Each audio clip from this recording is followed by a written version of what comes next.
Good evening, everybody. Welcome to tonight's meeting of the Escondido City Council. Please rise for a moment of reflection and remain standing for the flag salute. Yes, please join me in a moment of reflection. We come together tonight to say thank you. Thank you for the privilege, the blessing, the honor it is to serve here in the city of Escondido. We come together tonight as a diverse community, a community from backgrounds, different beliefs, different presents, and different futures, yet one common goal, that is the betterment of this city.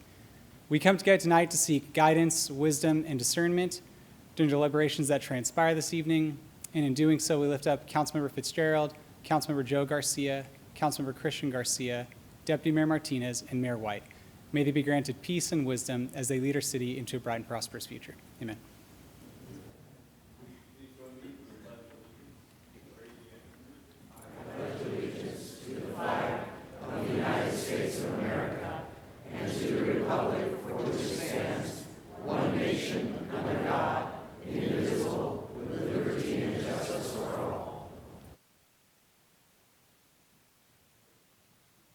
Thank you. This meeting is called to order, and we'll do a quick roll call. Councilmember Fitzgerald.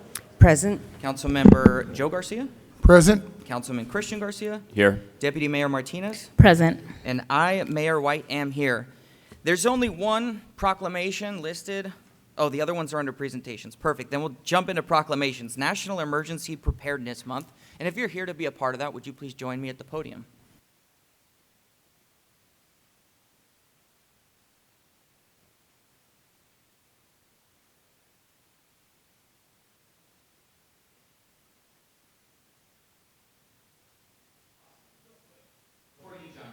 September is National Emergency Preparedness Month. Whereas the City of Escondido is committed to the health, safety, and welfare of all residents, and whereas emergencies and disasters such as wildfires, earthquakes, floods, severe weather, public health crisis, and other threats can occur with little warning and can overwhelm individuals, families, businesses, and local governments. And whereas preparation, planning, and early action reduces loss of life, protects property, helps to mitigate damage, shortens recovery times, and preserves the quality of life for all citizens. And whereas the United States observes National Preparedness Month each September to encourage individuals, communities, and governmental agencies to take steps to prepare for disasters and emergency. Now, therefore, I, Dane White, Mayor of the City of Escondido, do hereby proclaim September 2025 as National Emergency Preparedness Month in the City of Escondido and urge all citizens, public agencies, schools, businesses, and community groups to as well. Thank you all.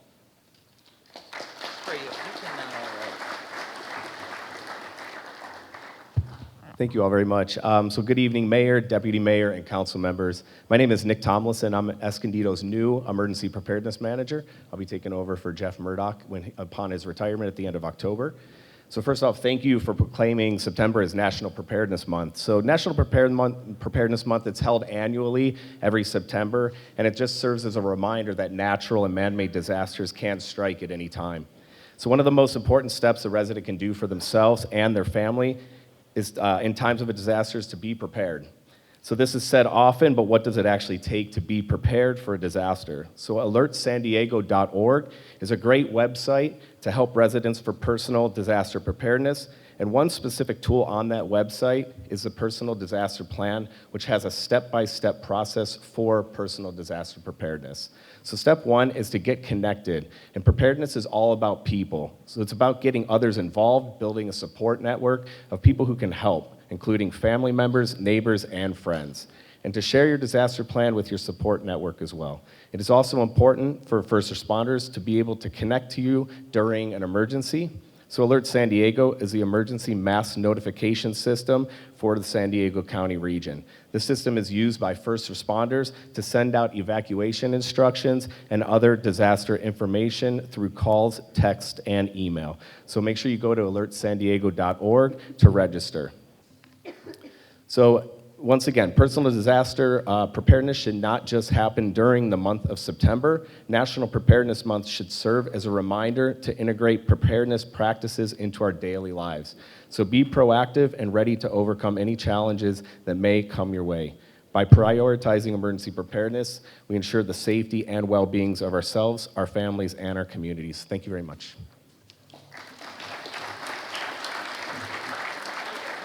Yeah, absolutely.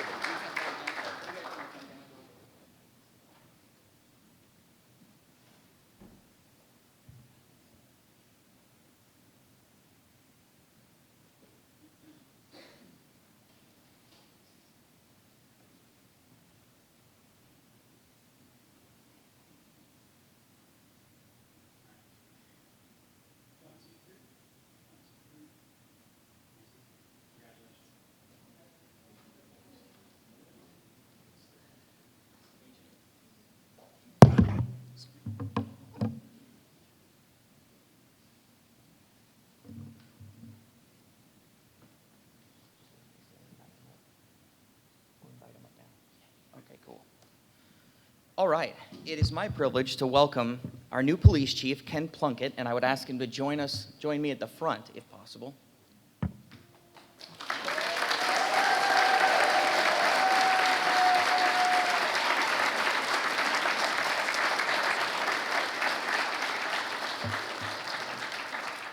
We have a certificate here for your first week at work, which says, on behalf of the City of Escondido, we are honored to formally recognize and congratulate you on your swearing in as police chief. Your exemplary dedication to public service, unwavering commitment to community safety, and distinguished record of leadership have earned the trust and respect of your colleagues, city officials, and the residents of Escondido. As you assume this vital role, we look forward to your continued efforts to foster transparency, build community, partnerships, and lead with integrity. We commend your vision, professionalism, and steadfast devotion to the values that make Escondido strong and a unified community. And welcome aboard. We're happy to have you. Thank you, sir. You're welcome to say a few words. I think I'll wait till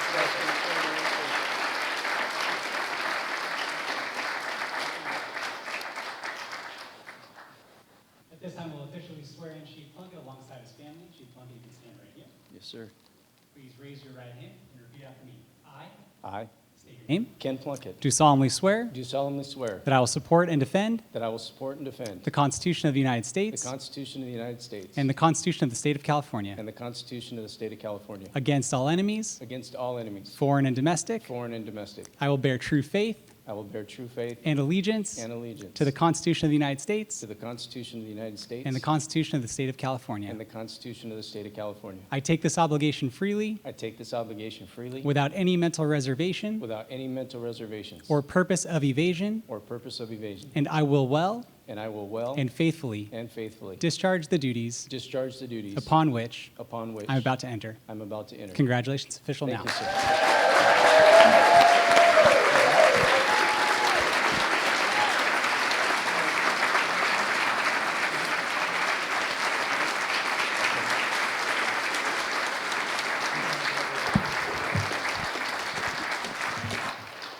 All right, good evening. Thank you all for being here. I just want to point out, for those of you who have done the oath of office before, it's not an easy thing to read or get done, and Zach does it by memory, and he does it fantastic. That's a unique skill. Great job, Zach. Thank you.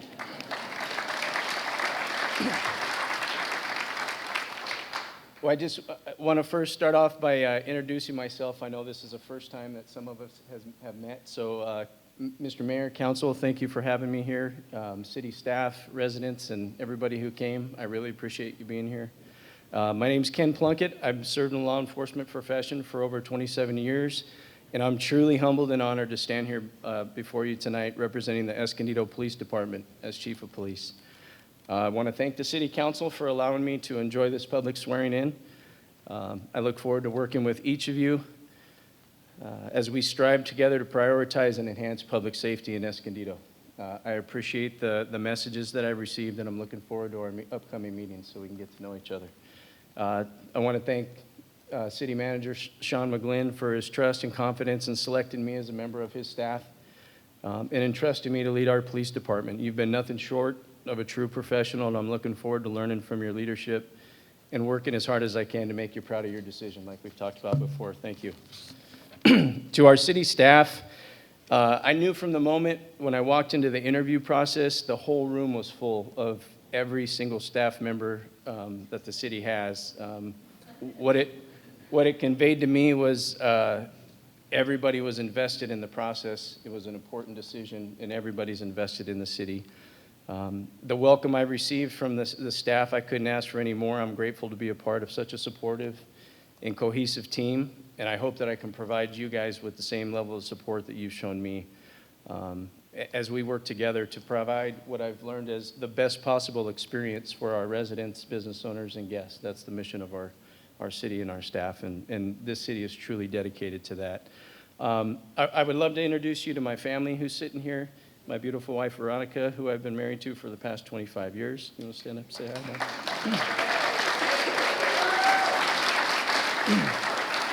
My two sons, Sam and Noah.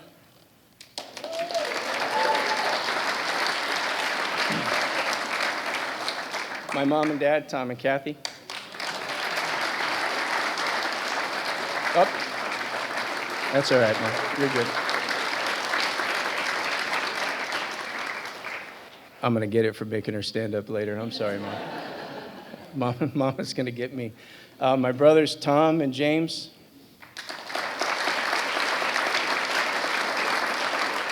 James's wife, Lucy, and our nieces and nephews, Luna, Isabella, and Christopher. Thank you guys for being here.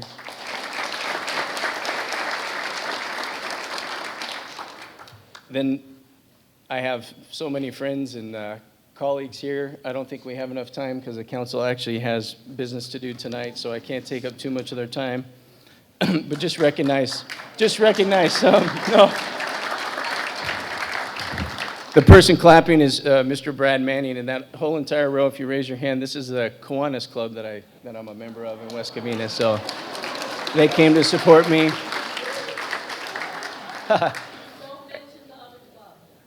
No, there's no other clubs. Ed and Tootsie, Christy, you guys, thank you guys for being here. I have retired Chief Rich Bell from West Covina PD. Retired Chief Mark Taylor from West Covina PD. Marty, Marcos, Denny, all retired guys from West Covina. Thank you guys for being here. Doug Murray, Tommy Garcia. We got Mike Tuies in the house. Mike's been a friend of mine since I used to work for his business when I was 12 years old. And we've been family friends. My high school football coach, mentor, pastor, Dane Johnson, his wife, Tracy. As I look around, I'm sorry if I miss some of you guys, but we'll chat later. Thank you guys for being here. I greatly appreciate it. To the members of the West Covina Police Department that are here, thank you for making the trip out. I really appreciate it. We got the command staff for West Covina, the current chief, Tony Cortina's up there in the corner. Captains Brandon Carmen and Keith Freeman. Lieutenant Matt Nelson, Lieutenant Mike Weatherman, Lieutenant Danny Armis is here somewhere. Thank you guys for coming out. We got some detectives up here, and I got my high school buddy, Aaron Blonde, who's a commander at San Marino PD. Aaron, thanks for coming out. Mike Cressap from Public Works and his wife, Brooke. Thanks for coming out, guys. I appreciate it. Alex Houston and his wife. I see Terry, Brian, Misty. I'm sorry if I missed you guys, but thank you guys for coming out. I'm confident you'll continue to flourish in West Covina as you continue to build upon the values and traditions that make West Covina such a great department. And I look forward to watching that happen. And now I want to address my new Escondido PD family. I want to recognize first the efforts of Captain Ryan Banks, Captain Eric Witholt, and Assistant Director of Police Services, Lisa Rodello, and all the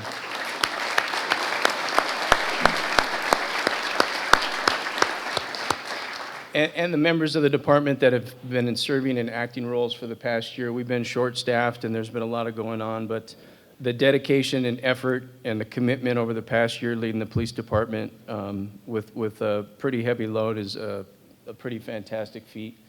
You guys did a great job, and I also want to thank you for the welcome. You didn't have to be, but you're super gracious, very supportive, and it says a lot about your character and how much you love this police department. I just want to thank you in public for that. Also, my executive assistant, Eva, where's she at? Hi, Eva, it's in the back. Eva's been fantastic. Anybody who knows, like all executive assistants, I know Catherine's here from West Covina, and our records manager, Erica and Z, sorry to see you guys up there. But Eva runs the police department, everybody knows it. So I walked into a fantastic situation. Our staff, Sandra, Barbara, Kasha, and Aaron, just a great group, great admin staff, just the nicest people that you can ask for, and I appreciate you guys welcoming me in. It's been great.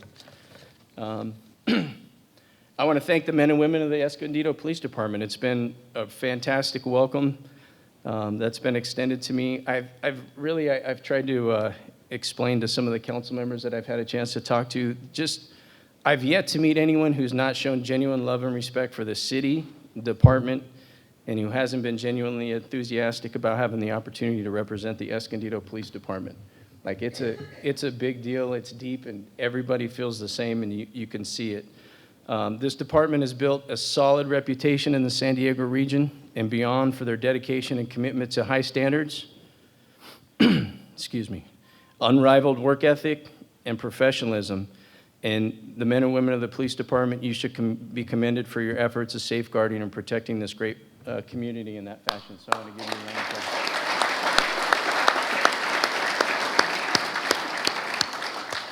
I see my longtime friend Jay, San Bernardino Sheriff's Deputy up there. Sorry, it's like squirrel, but I seen him up there. Sorry, there they are. I'm looking forward to getting to know everybody in the police department and really immersing myself in the rich history of the city and the department. I'm honored to have the responsibility of ensuring that you are cared for. You have great working environment, and you have the tools and resources for you to flourish throughout your career and beyond. Our mission is clear. We exist to provide exceptional police services to this community, guided by our values of integrity, professionalism, service, and accountability. I'm excited to begin building the roadmap for what policing looks like in the future of Escondido as we collectively strive to enhance public safety and the quality of life for all who enjoy this community. Again, I want to thank you guys for being here, and that's it. Thank you. Have a good night.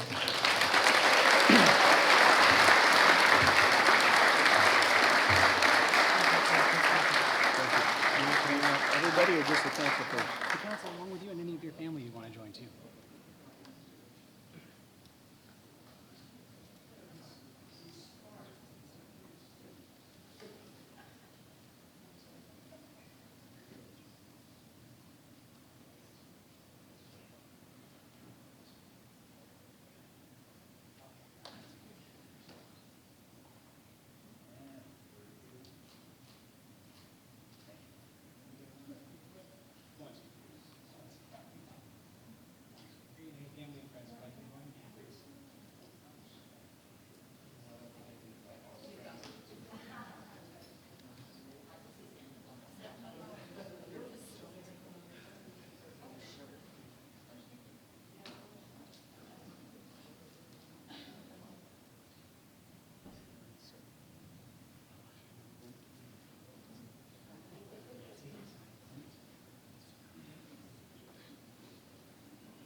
And oh, they turned me off already. They said that's enough. He's got control up there. I'm out of minutes.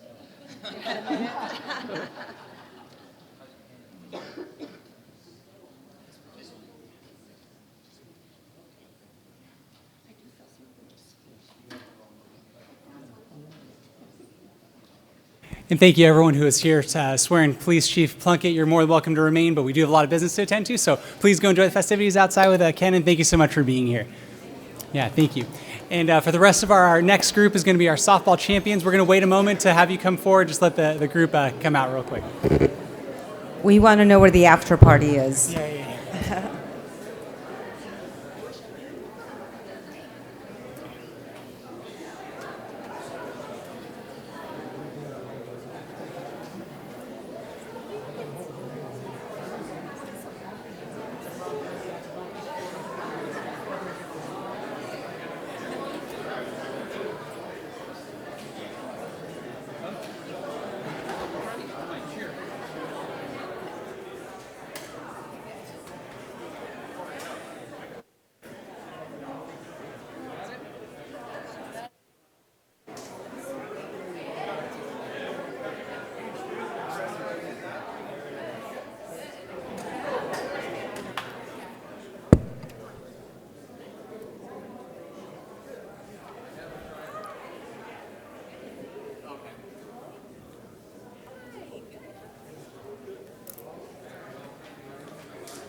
Whatever you want, you just fill out whatever you want. Yeah. Just the number in your name is totally fine. Number? I don't know. Oh, the number. Yeah, perfect, totally.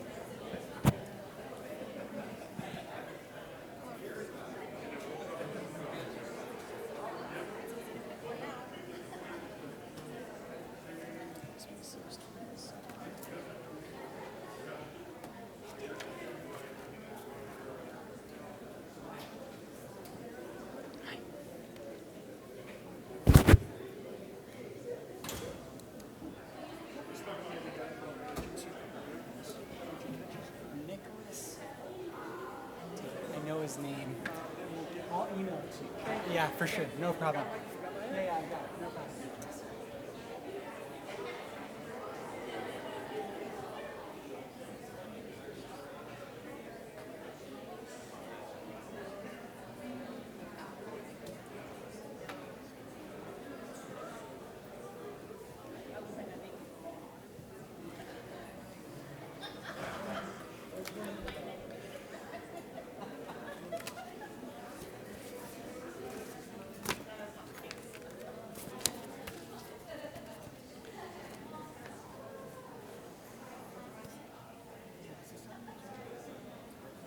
The mayor added it yesterday.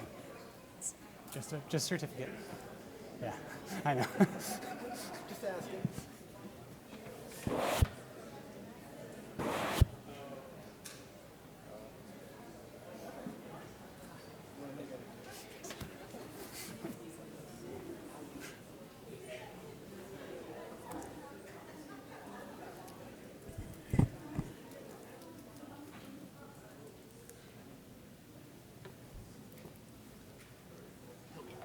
There he is right there. Okay.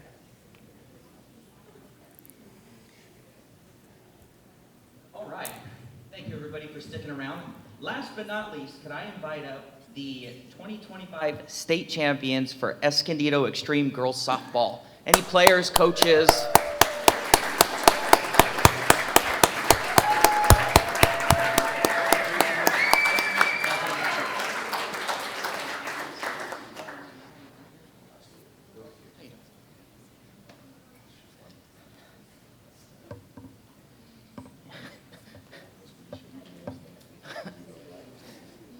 I like the ring. That's cool. Did you get that for winning? Yes. Sure did. That's sweet. Nice to meet you all. Nice to meet you. Welcome.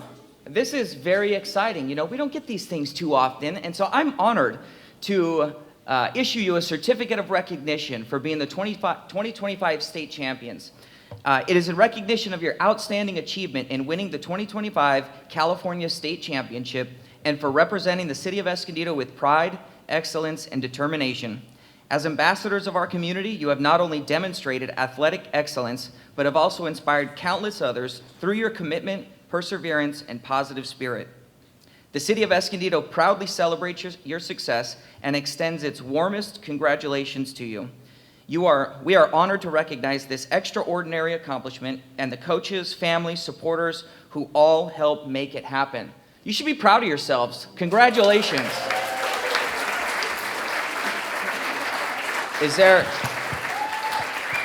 Would one of you ladies be interested in saying a few words and telling us about the season and your team and how it went? Or coach.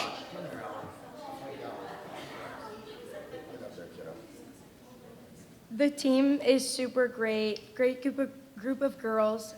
We all got along, played our hearts out, and it was overall just a great summer. We all just had a lot of fun. What was the final score? The championship game? Yeah. I asked about the final score. A lot to a little? All right. That works. Yeah. Yeah.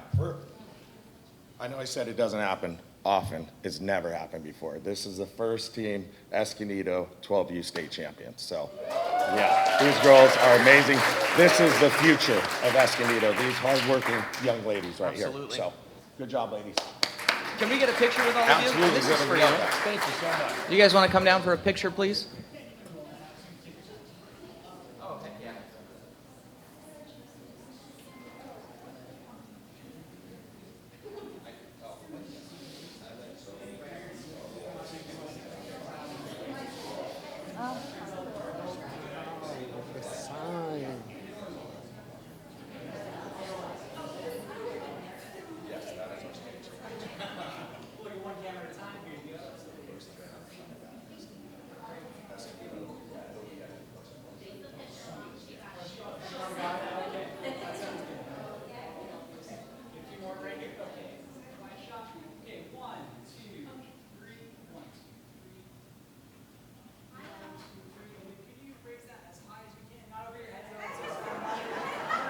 Perfect. 1, 2, 3. Congratulations. Way to go.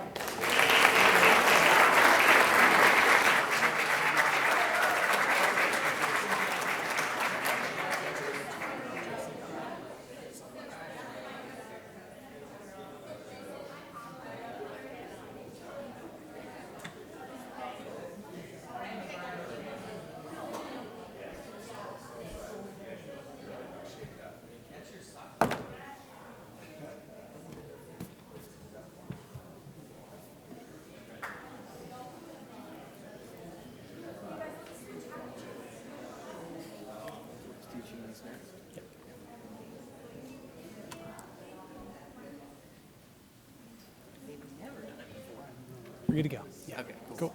Do we have non-agenda items? So one presentation ahead of SDG&E next. Yeah,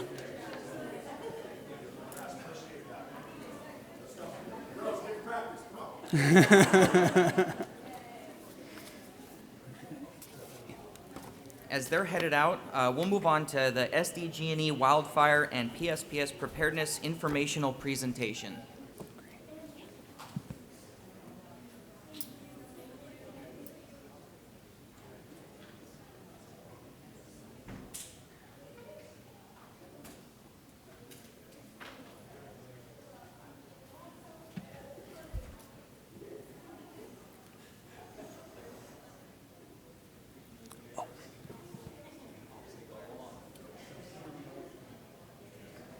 How's that?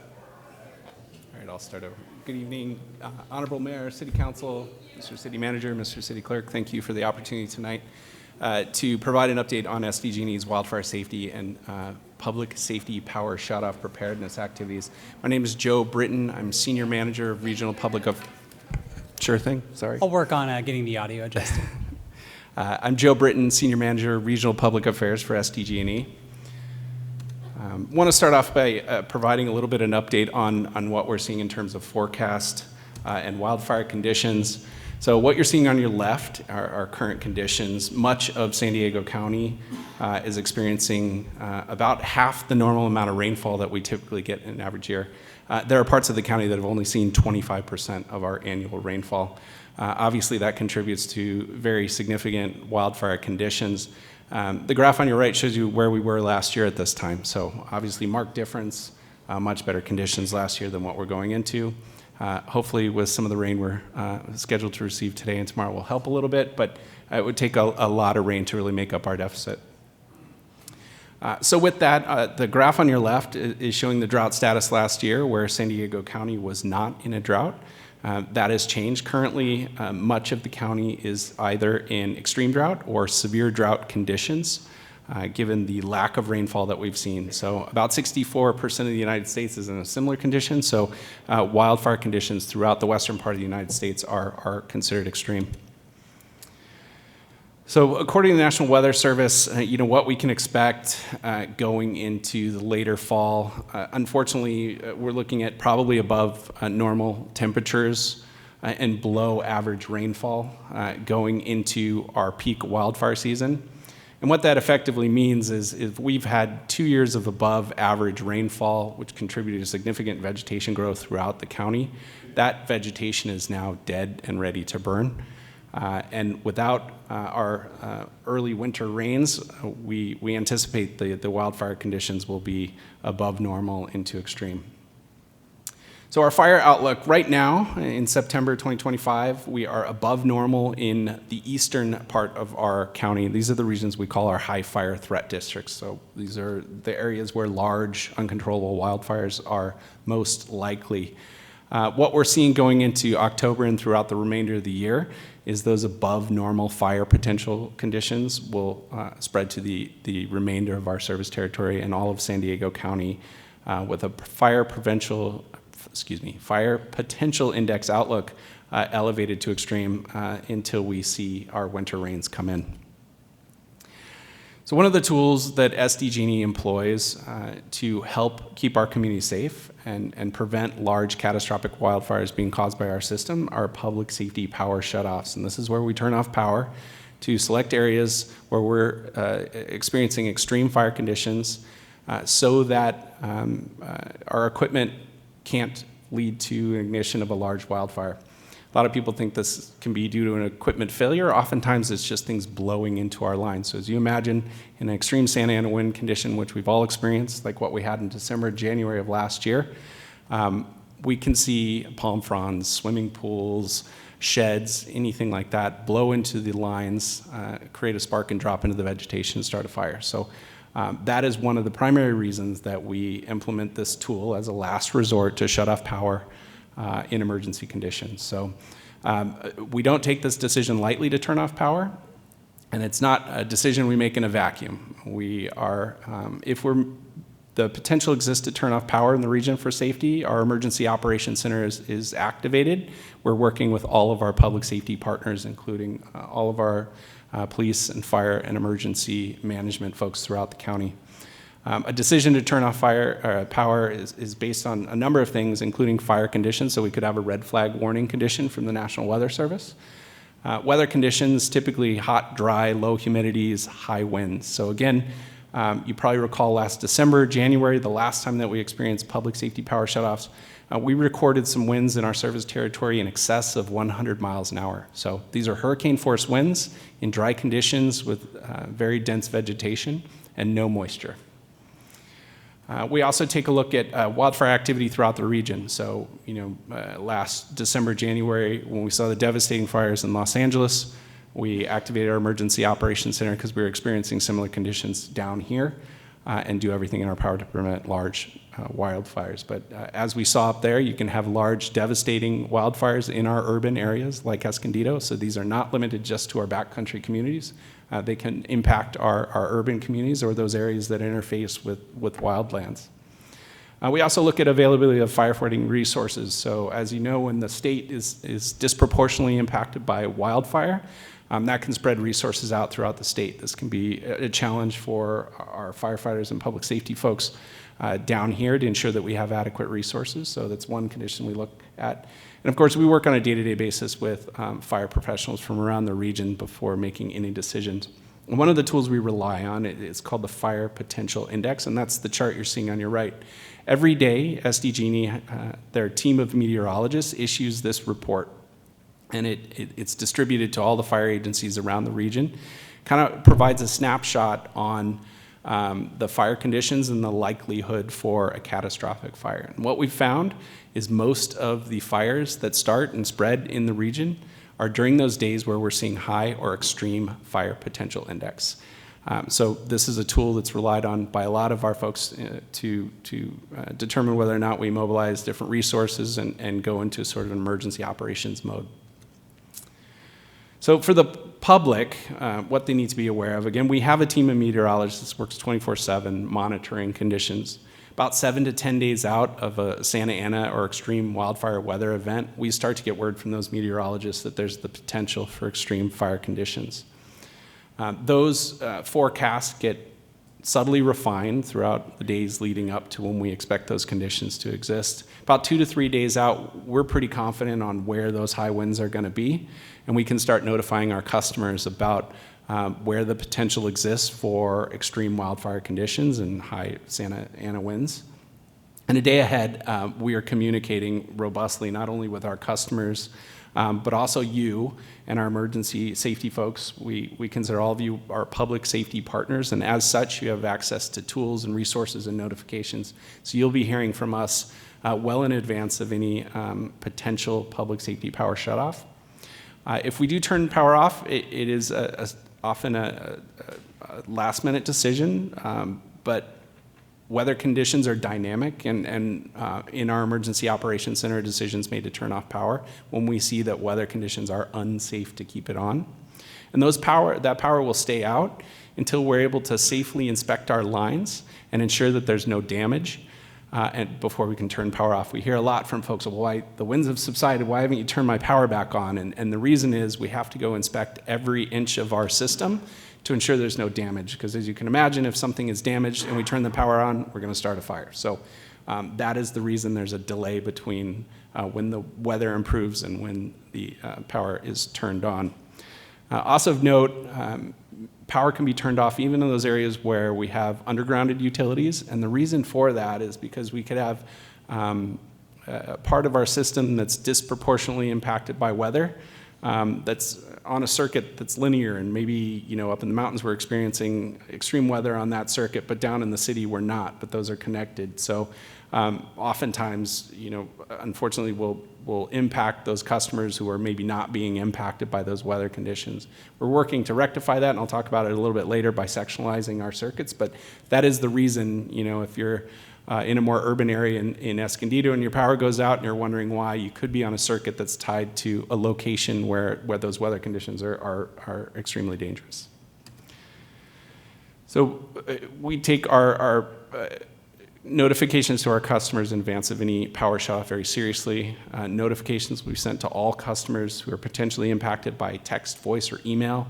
We also have an app that all residents can access. It's called the SDG&E Alerts app. I encourage everybody to go on there and get there. You can type in your address, and it'll notify you if you're ever impacted by an emergency or a public safety power shutoff. In the event we do shut off power, we open community resource centers around the region to ensure that people have a place to go get information, charge their phones, get water. If they have special needs, we can accommodate those.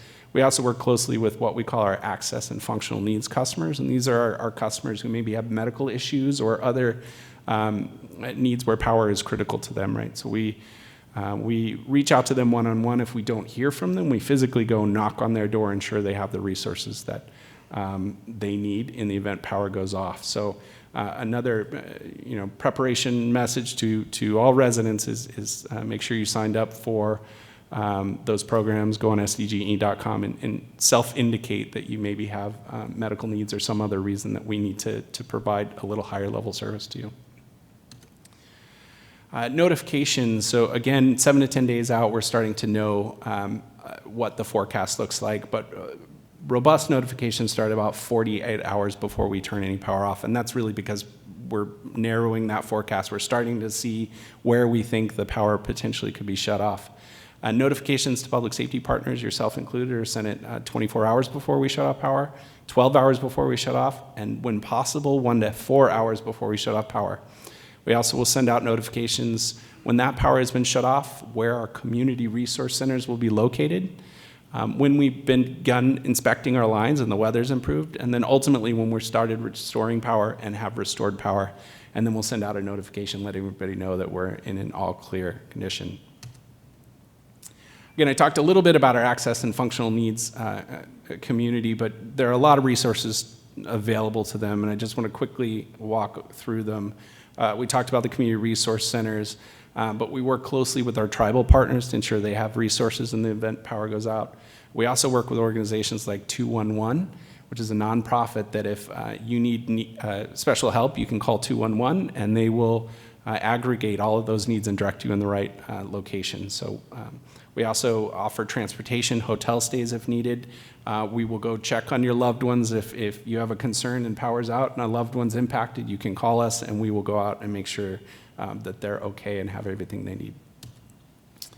So lastly, I'll just real quickly talk about, what are some of the things we've done to mitigate public safety power shutoffs. And SDG&E has invested about $6 billion since 2007 in hardening and upgrading our electric system so that it isn't the source of a catastrophic wildfire. This includes putting 60% of our system underground, sectionalizing our lines so that we can just shut off a smaller portion of a circuit versus a bigger one, and also covering those lines so if things blow into them that they don't spark fire. We've also added over 200 weather stations around the county so we can monitor in real time, not only video, but all weather conditions. Every 30 seconds it updates. This is information that's available to the public and our public safety partners and firefighters online at sdg&e.com. We've also started using analytics tools, satellites to provide a situational awareness of what the region is experiencing in terms of dry vegetation, weather conditions. We can model what if a fire does start, where it's likely to spread. That's also information that we share with our public safety partners. And then as a last resort, those customers who have been disproportionately impacted by a public safety power shutoff, we do offer some generator and backup battery storage solutions. So if you have a CPAP machine or some other medical device you need charged, we can help you with that as well. So hopefully, like I said, with the rains we're seeing, we'll see improved conditions, but I don't think we're going to see enough rain out of this event to really bring an end to our wildfire season. And given that it's National Emergency Preparedness Month, we appreciate the opportunity to come here and just provide you a quick update on what SDG&E is doing. Thank you. Do you have any public comments on this? Okay. Thank you for your time and for the presentation. I'll turn it over to the City Council for questions or concerns. Go ahead. I don't have any questions. Thank you, Mr. Britton, very thorough. I liked how you laid out on slide 10 the critical customer notification. That was really helpful to know, and the several ways that we're able to receive that. I think it was 10. Sorry. And the notification timeline, that's a good one too. So I like how well it explains it, and it's just very thorough. I think you guys just thought of everything. I appreciate that. Thank you, Councilmember. A lot of the questions that I had have been answered, so thank you very much for a very thorough presentation, particularly about the hospital, senior centers, things like that. Thank you so much. I do have, I'd like to just repeat it, make sure that I have it correctly. So people sign up at sdg&e.com. Yes, if you go to sdge.com, you should be able to provide your information. You can call us on our 1-800 number as well and provide any information. We do have a lot of information that, when you sign up for electric service, we already have, but we do offer an opportunity if there is a customer who has, like I said, medical needs or some other access and functional need where they need our support, they can just let us know and self-identify, and we'll provide that service to them. Okay, and when you're in the middle of I'll call it an urgent moment, and they go ahead and make the call, the best way is to make the call and say, hey, I need a battery, I need a generator, what's your time frame to make a delivery like that? So in our emergency operations centers, in a situation like that, we staff it 24/7, and in a big emergency, there's as many as 100, more than 100 people in there, and one of those groups is our customer support group. So if you were to initiate that call or a customer were to initiate that call, it would go to that group, and they would provide a response and help that customer almost immediately. Okay, and correct me if I'm wrong, I think I understood that somebody can call in and say, I have a loved one and I'm concerned about them because they have XYZ medical equipment and I haven't heard anything, and someone from staff would go out and make sure that they're okay? Absolutely. If it's an emergency, we encourage everyone to call 911, of course. course. But if it's something that just needs attention and we can provide additional support, yes, we would be happy to do that. Wonderful. And the best way to get alerts is the SDG&E app, right? Yes, it's called the SDG Alerts app, and it's available for iPhone and Android. And you can download in there, and you can put in different locations. And should there be an emergency, we're kind of transitioning it to all emergencies, so not just fire and public safety power shutoffs, but now earthquake or any other emergency. You can get emergency notifications through that app. So it's a really good resource. And is this app available in Spanish also? Yes, I believe it is. And answering the calls, you have bilingual service available? Yes, we can accommodate, I believe it's 22 different languages. Okay, wonderful. Thank you, sir. Thank you, Councilmember. Nice to see you. Likewise. And thank you for the information and for coming to present to us and for the public. And I do get your email, so I appreciate that you do frequently engage with us and notify us. Just a couple questions. Do you also partner with Alert San Diego, so then automatically all those alerts are also part of the, if someone signed up to Alert San Diego, will they automatically get your alerts as well? Yes. Not requiring 2 different apps? Yeah, so we work directly with the County Office of Emergency Services. We'll also work with the City of Escondido's emergency services in an event like this, and we coordinate directly with them during that event. So, Okay, yes, great. we partner with them directly. Perfect, good to know, because I think at the last meeting, we talked about alertsandiego.org, and I believe that's the website. And just want to make sure all of those are talking to each other in case that makes it easy.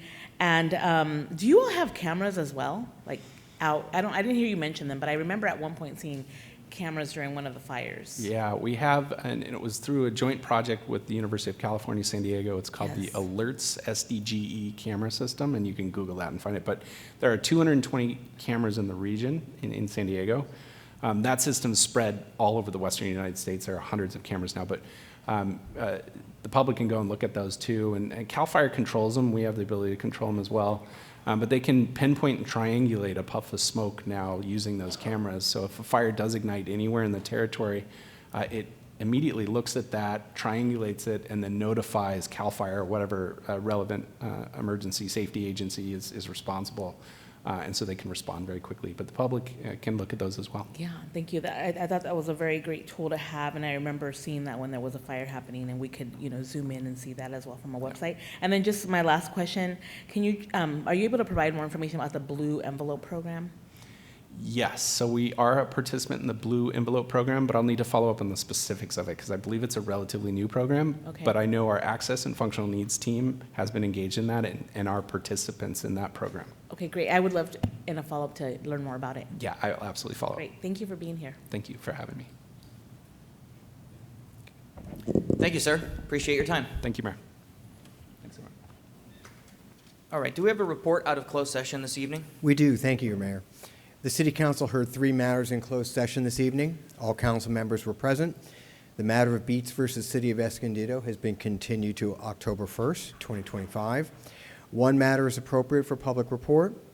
In the national opioid settlement litigation matters, the City Council approved by a vote of 5-0 the authorization of the city attorney to complete all submissions required to enter into the proposed settlements with the Purdue Pharma and secondary manufacturer defendants, and reference case numbers CL 1761773 and CL 1732074. The city manager is further authorized to initiate the development of an expenditure plan for the settlement proceeds for council approval. Nothing further to report. Thank you, sir. We'll move on to non-agenda public comments. Yes, we do have a few. Our first is Stephen Wheeler.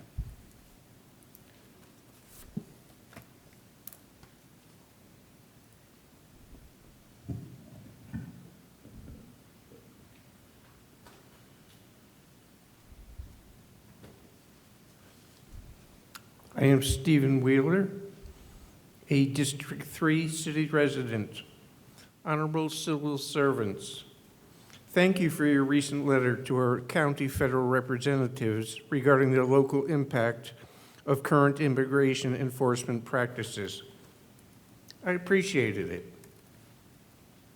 I ask now simply that a council member introduce a repeating council meeting future agenda item to provide periodic updates, detailed or summarized, regarding response to and progress towards the 9-letter bullet point requests.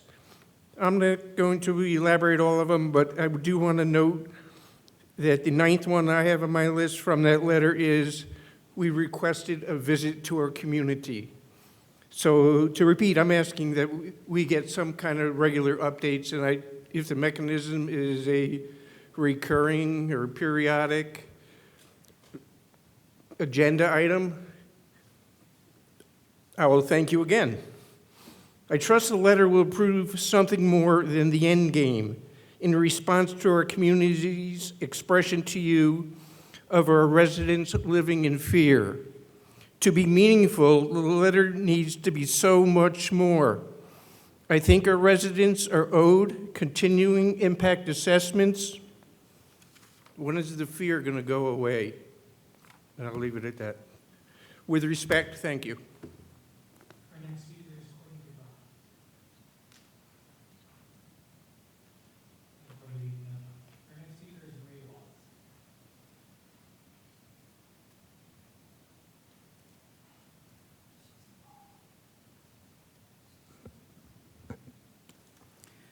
Good evening, Mayor, council members. My name is Maria. I would like to tell you how unfair, unthinkable, and horrifying is what the majority Republican Supreme Court did on September 8, 2025. This majority conservative Supreme Court voted 6-3 to use racial profiling as reasonable suspicion to pick up, to harass, and to detain anyone that looks like me, speaks like me, and lives in a mostly Latino community. I was already a victim of a hate crime 30 years ago, and now legally sanctioned hate crimes are being committed against my people every day. This Supreme Court have weakened our democracy, our Constitution, and our Bill of Rights. One of those rights is the Fourth Amendment, which main point is to protect people from unreasonable searches and seizures by our own government. They also have given the green light to the want-to-be dictator, President Trump, to those of you that represent the Republican Party, and to the secret police eyes to pick up anyone that looks like me at gunpoint, make this person disappear from society, and nobody will know where the person has been taken to. ICE is terrorizing our Latino communities.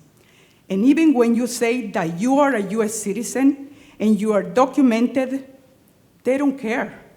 ICE, they say they don't believe you. They throw any documentation that you have been showing to them. This is how it's to live under an authoritarian regime. Council members, we need to reject what President Trump and this Republican majority Supreme Court is doing. One group is blamed, targeted, and disappeared. Mayor White, how about you write a resolution against racial profiling by federal agents? How about we support and commit to adopt SB 6227, the No Secret Police Act, prohibiting ICE agents on wearing masks? There are a number of cities that are supporting SB 627. It passed the Senate and is now in the Assembly, and it's in our government desk. Thank you. Our next speaker is Laura Hunter.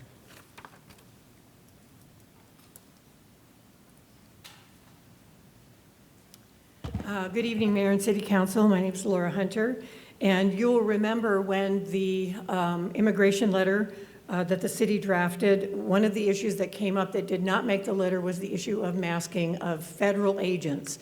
Underscore federal agents. I'm talking about federal agents, not our local police right now. Unfortunately, this issue was not unique to us. Cities all over California were experiencing this very same thing.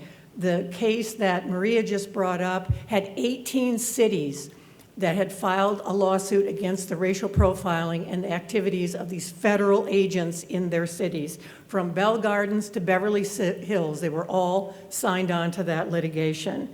Masks were an issue, and masks of and unidentified federal agents roaming our streets was something that we remain to be very, very concerned about. Fortunately for us, we live in California, and the state stepped up, and they wrote the No Secret Police Act, SB 627, and it passed both houses, and it's on the governor's desk. So this is an issue plaguing all the cities. I would urge all of you individually and anybody who cares about this issue within the city to contact the governor. It takes 2 minutes to do. Let him know you want him to sign SB 267. We do not want masked, unidentified federal agents terrorizing our communities. It includes a list of exemptions that are reasonable, undercover, health and safety, that kind of thing. But to use the issue of the mask to terrorize people would come to an end if this passed, and we hope he will sign it. This issue is something more local action. Tonight, in fact, Oceanside and Encinitas are both considering additional action on the local level to address the unacceptable activities of ICE within their communities. So we will, of course, be reporting back to you on what gets decided in those other cities and urging you to join in. So I hope that everyone listening and all of you will let the governor know we do not want masked federal immigration agents in our community scaring our people and making people feel unsafe. Thank you.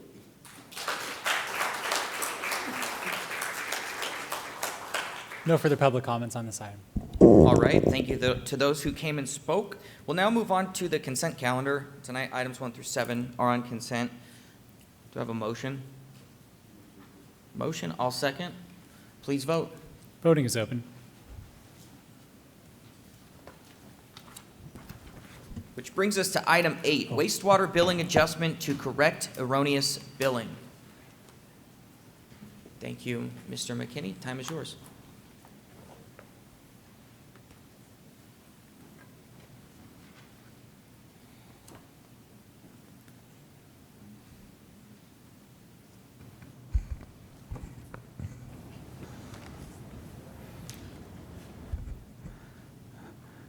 Good evening, Deputy Mayor, Mr. Mayor, City Council members. My name is Chris McKinney, as the Mayor already announced, and I'm here to present to you a presentation on wastewater billing adjustments necessary to correct some erroneous billing. The agenda for this evening is I'll first begin with an overview of how wastewater bills should be calculated. I'll detail for you the billing errors that occurred, and also detail how these errors resulted in cases of underbilling for some customers and overbilling for others. I'll discuss the financial impact and a proposed correction plan for your consideration. I'll briefly review the communications plan to make sure that the public is informed of not only what has happened, but what we are doing to address the errors. I'll review some next steps. Primary among those is a periodic utilities city council subcommittee meeting, and then I'll finish with recommended actions for your consideration. I'll start by letting you know what those recommended actions are. For those unfamiliar with this matter, many of these statements may be confusing, so I invite you to bear with me that by the end this will all make sense to you. But after reviewing the billing errors and the financial impacts, Council will be asked to consider a number of things. First, crediting accounts that were overbilled. We're not really asking you to consider that because by law we must do that because we weren't authorized to collect that money in the first place. We will also be asking for your direction to lock in winter water use period 2022-23. I'll define what that means later in the presentation, for the purpose of calculating wastewater bills for all accounts This is consistent with the City Council adopted utility rates, those that were adopted in October of 2023. And there will be some exceptions that I'll detail, about 1,000 accounts that we're going to recommend you leave out temporarily from that locking of winter water use period 2022-23. And then finally, we're going to ask you to provide direction on whether or not to back bill those customers who have been underbilled due to these errors. And if you choose to back bill those customers, provide us direction on how far back into the past, up to 14 months when these errors primarily began, and also looking to the future over what period of time you would like to collect those amounts due. So to understand the errors that occurred, it's important to understand how wastewater bills are calculated in the first place. And this diagram is just a schematic of our water utility system. On the right side, you can see a nice pipe filled with clean blue water. It's produced by our water treatment plant. That water is in a pressurized system delivered to every customer through the city. And because this water is pressurized and clean, it is easy to meter. And so we can accurately measure how much water is delivered to each customer, and based on those measurements, accurately bill them. Residential customers then use the water for whatever domestic purposes they may need, irrigation, they might fill a pool, all the things that residential customers use water to do. Once they are done with that water, a portion of it enters our wastewater system. And you can see that gray water line going to our wastewater treatment plant. You'll note that there is no meter on that portion of the system because wastewater, the technology for metering wastewater is basically non-existent for residential customers. It's very difficult to meter for a number of reasons. First, the pipes aren't full, the water's not pressurized, the water quality is poor, and so for those reasons it is very difficult, if not impossible, to accurately meter. And so what we must do, what all wastewater agencies must do really, is determine ways to accurately estimate the wastewater flow so that then customers can be charged for that service. And I'm going to introduce the idea of a return factor later on in the presentation, but on this diagram it's somewhat clear. You can see that the water going into the house is used for irrigation, filling a pool, watering the landscaping, and so not all the water that enters the house leaves the house through the wastewater system. So we also have to account for that, what portion of the water is actually entering the wastewater system. So once that estimate is developed, and as I said, I'll go into more detail later on how those estimates are calculated, that estimated monthly wastewater flow is multiplied by the rate, that is the dollar value per 1,000 gallons in our approved, City Council approved utility rates. And that calculation results in the variable component of the wastewater bill that depends on how much wastewater flow the customer has. To that's added the monthly fixed charge that all customers pay, and together those constitute the entirety of their monthly wastewater charge. Prior to 2023, and 2023 is an important break point because that was the last time that the City Council adopted new utility rates.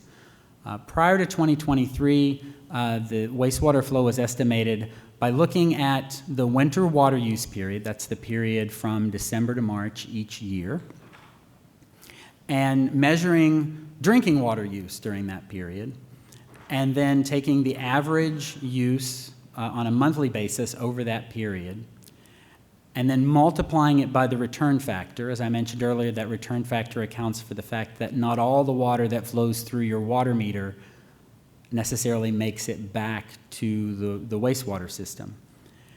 And then that return factor is multiplied by your winter water use, and that is your estimated wastewater flow, which is a volumetric rate. Prior to 2023, as it says in that little balloon on the far left, this number was updated annually, and that's illustrated here. If you'll note, In the dark oval up top are the months December through March of a given year. Water use during that period is used then to calculate the wastewater rates, as I described earlier, for the period from May through April of the year following. Now, of course, there's another December to March period in that window of time, and water use during that period is then used to determine the wastewater charges for the next year. This is how it was done prior to 2023. These numbers were updated annually.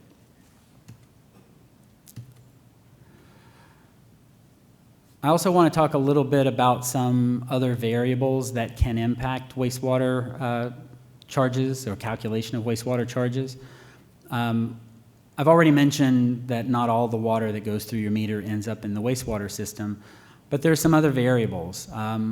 Leaks happen on drinking water systems, and if we're using water use to calculate wastewater charges and a customer has a leak, we obviously don't want to hit them with a double whammy, penalize them twice for that water leak, not only in that they have to pay for the lost water, but then it increases their wastewater bill. There can also be water meter issues that can increase water use that could have a downstream impact on your wastewater charges. Water meter issues like the meter fails, or more frequently, there's simply a human error in the reading of that meter. And then finally, property transactions and vacant homes due to vacations can lead to extended periods of vacancy of homes where no water is used, and that can lead to periods of zero water use, which would lead to zero wastewater charges being incurred on the property, even though for the bulk of the year the property is occupied using water and contributing to the wastewater system. And then finally, one more diagram to just kind of illustrate, actually it's the next to last diagram to illustrate the return factor. You can see the metered water flowing through the home and then into the wastewater system, and you can see all these side branches, watering of the lawn and the garden, filling the pool, that those streams do not contribute to the wastewater flow. So then came the 2023 cost of service study. As cost of service studies naturally do, it identified cost of service misalignments. And these happen because over time, systems change, we make additions to the system, the city grows, usage patterns might change. Drought, for instance, might impact how much water is used. And normally these studies are done every 5 years. Our last one in 2023 was a couple of years late, primarily due to COVID. And the goal of all of these cost of service studies is under California Proposition 218 is to ensure fair, equitable rates for customers. That means that the charges for service have to be aligned with the cost of providing that service. We can't collect more money from customers than it costs us to provide the service. So during this cost of service study, it was noted that the very year that this cost of service study was happening, Escondido, and in fact all of California, experienced a historic wet winter. And that's illustrated in this diagram that shows rainfall in inches over about a 15-year period. And you can see that over the last 15 years, there was only one year that compared to 22-23. That was the year 2016-17. And 22-23 was even further unique, not only for the volume of water, but the consistency of rain. Typically, even in a wet year, our region might see a storm and then a period of dry, and then another storm and a period of dry. In 22-23, I'm sure it almost seemed to everyone like we were experiencing nearly constant rainfall. And so what that meant was there was very little irrigation, very little water use, at least by residences, outside of the domestic use inside the home. And so what that meant was that when looking at our return factor, we could reasonably say that the return factor was 1, that all the water that went through the meter, one way or another, eventually made it into the wastewater system.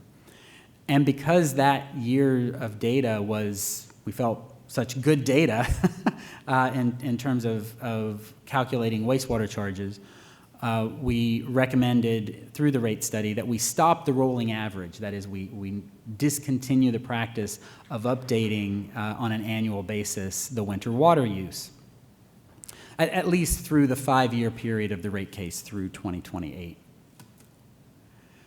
And this diagram illustrates sort of graphically what that means. In this wet winter, you can see the clouds raining on everything. There's no irrigation, so all the water in is equal to all the water out, in terms of the water out being water that enters the wastewater system.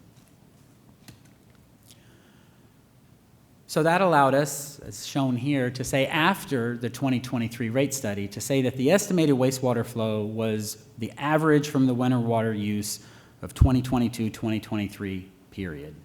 No return factor, no rolling. We were going to continue throughout the 5-year period of this rate case. And this is where the errors begin, unfortunately.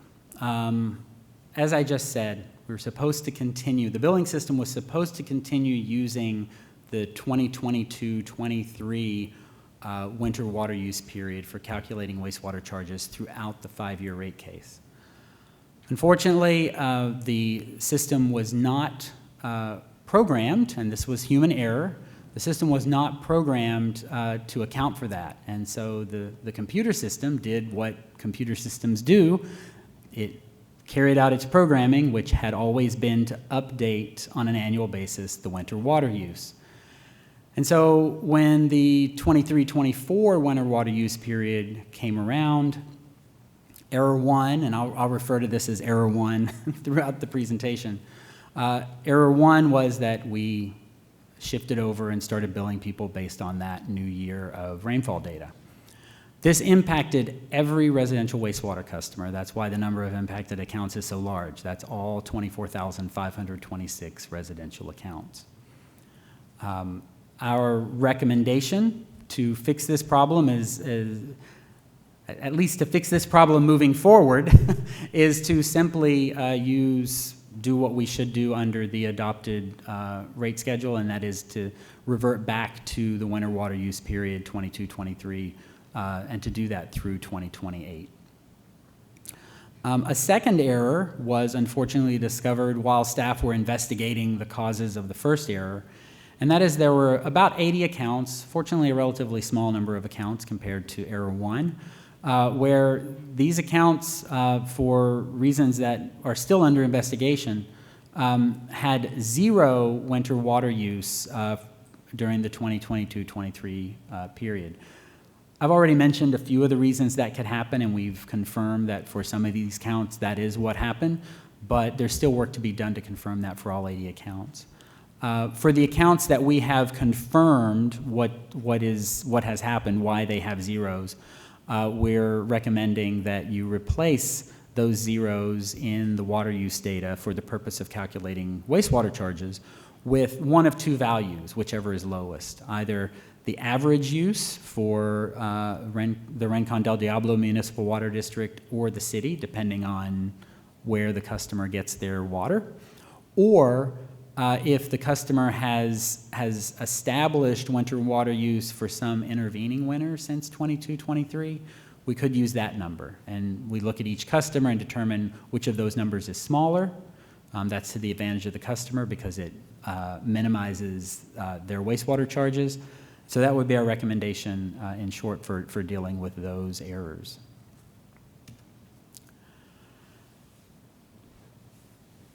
Now, the really unfortunate part of this is the financial impact. And I'm going to focus on the financial impact of error 1 because that is by far the largest financial impact. And just I'll say one more time, that is the error to not stick with the winter water use 22-23, but instead to continue, the billing system continued updating on an annual basis. There were about 13,000 accounts that were overbilled by various amounts. As I said earlier, these overbilled amounts simply must be returned to customers. We had no legal authority to collect that money in the first place. Now that we know we did, we have to return it. That's about $2.5 million that we will be returning to those overbilled customers in the city of Escondido. That really doesn't have a financial impact on the fund. If that were the only error, for instance, if we only overbilled customers, that wouldn't have a financial impact to return that money. It would just return us back to net zero in terms of where we should be in terms of the difference from what we should have collected and what we did collect. Where there is a very real impact is that we underbilled about 10,500 customers. If the city does not back bill those customers to collect those underbilled amounts, and that is one of the options that you'll be presented with, these funds would be true losses to the wastewater fund. They're money that we anticipated collecting, budgeted collecting, and would not collect. And that, unfortunately, is on the order of $2.95 million, nearly $3 million. As you can see, there's a small number of accounts, about 1,200 accounts, that just because coincidentally they've been very consistent in their water use, we got lucky with those 1,200 and we've been billing them correctly. So now I want to talk a little bit more about the more individualized financial impacts on different types of customer classes. So the bill credits, this is the money that we need to refund to customers. As you can see on the far right, well, this is organized, the rows represent the different classes of residential customers for wastewater service, single family, multifamily, and mobile home customers. You can see on the far right the average monthly credit per unit. For single family, that just means per home. For multifamily and mobile home, it means per individual unit within those complexes. For single family, it's just under $10 per unit on average. For multifamily, a little over $7, and for mobile home customers, it's about $5. I want to be clear, that's an average. It's going to be different for every customer, but that is an average. And you can see in that center column of numbers, the maximum credit that any individual customer will see is nearly $90 per month over the period of these billing errors for single family, and between $40 and $50 for the two classes of multifamily residences. And again, there's the net credit amount, about $2.5 million. When we look at bill increases, whether or not the City Council decides to back bill for previously underbilled amounts, when we correct these errors and start billing correctly, those customers who had been underbilled are going to see an increase in their monthly bills. And this table summarizes, again, by customer class, what those average monthly bill increases are expected to be. For all three classes, you can see the average is between $11 and $12 per month per unit. But you can see in the middle column, some of the monthly increases would be quite large, up to $90 for a small number of single-family residences. When staff first discovered these rather large numbers in that center column, because that's a monthly amount, that gave us pause, and we started investigating what's going on with those accounts. And it became clear that for accounts that would see a bill crease of more than $30, we needed to further investigate what was going on with those accounts. $30 was chosen because it represents about $1 per day of increase, and it also results in a number of accounts that can be reasonably analyzed by our staff. I'll get to how this may impact all of the other accounts in just a moment, but I just wanted you to know how we chose to cut it off at $30 per month. And what this chart shows, across the bottom, you can see ranges of dollar values, 30 to 40, 40 to 50, and so on, all the way up to 80 to 90. And then each account in this range is counted. So that means there are 479 accounts, for instance, on the leftmost column, that would see an increase between $30 and $40. And then over on the right, only 9 accounts would see the largest increase between $80 and $90. In total, from $30 to $90, there are about 931 accounts. The other 9,518 will see a monthly increase of less than $30. And so we're recommending to temporarily exempt this approximately 1,000 accounts from the bill correction so that we can take, and staff have already done this work, or have already begun this work of analyzing these accounts, but we'll need a little bit more time to work our way through them all. And I'm going to report to you some of our findings so far on those accounts. And that's what this slide does. So far what we've determined is that there are a number of accounts that had, for various reasons, no winter water use recorded in 23-24. And so when we were back to 22-23, they're going to see a significant increase in their wastewater bills because they did have water use during 22-23. There are about 28 of those accounts. 92 accounts had leaks during 22-23, so that artificially elevated their wastewater charges. We need to correct that. I'm going to describe later in the presentation how we're proposing to correct that. There are about 264 new accounts. These are accounts that simply have no data for 22-23, so if we just revert back to that year for them, they're going to see significant increases in their bills. And then max use, the max use throughout, that means, I should explain that wastewater charges are capped at 10,000 gallons regardless of what your actual water use is. And so there are some customers who, for reasons that we're investigating, across the board during that winter water use period in 22-23, they were pegged at 10. And so we need to look into those customers to make sure first that those are legitimate numbers. If they're legitimate numbers, then it would be fair to charge them that high wastewater rate. But for 215 customers, that's something that before we increase their bills to that magnitude, we want to investigate and make sure that what we're doing is fair. And then there are 336 accounts that, although staff are working diligently to work their way through this analysis, there are still 336 accounts yet to be analyzed. As you might imagine, the issues that we're uncovering with this approximately 1,000 accounts, it could impact other accounts. And so the commitment that we're making to the council and to the public is that although we are prioritizing these approximately 1,000 outliers because the impact on them would be the greatest, we're going to document what we discover on these accounts and develop consistent calculation methodologies to correct these errors and document those.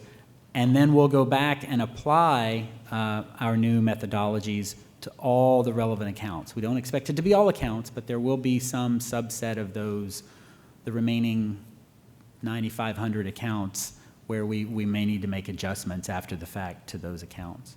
And up at the top, the ribbon at the top just describes, I think, the process I've already gone through on previous slides for updating and correcting these accounts.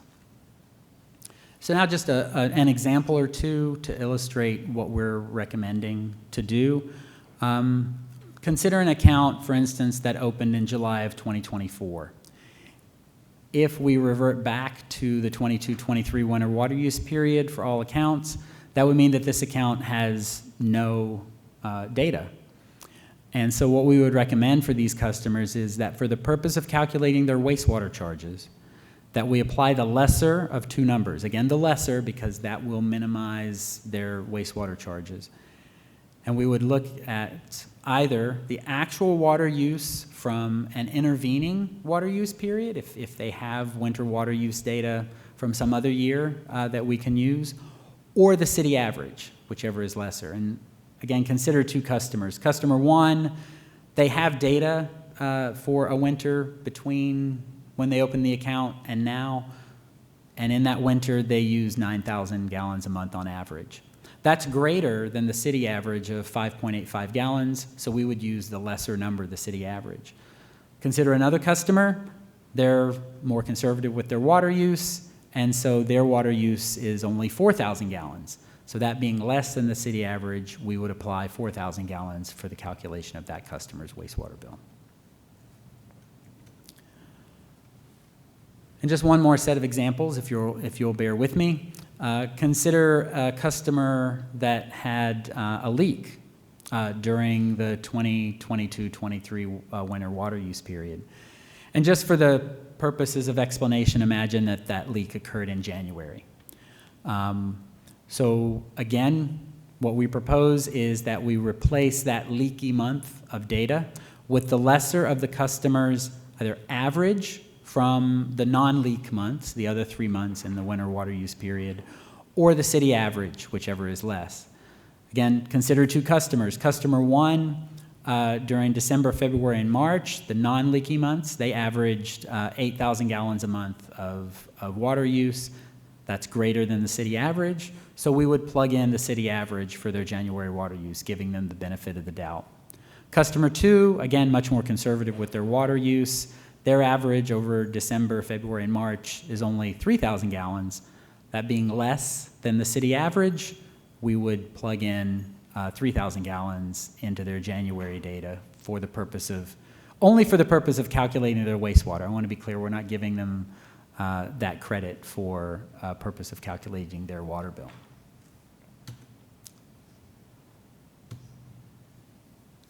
And then I want to talk a little bit about the accounts that have zero water use average for the winter water use period of 22-23, those 80 accounts. Again, these accounts are still under investigation. We're going to be sequestering them from the recommendation to revert back to the 22-23 winter water use. 76 of those bills, if we did that, if we simply replaced those averages with city RENCON averages, 76 of those bills would go up. And I think I've generally covered all of the other cases on this slide.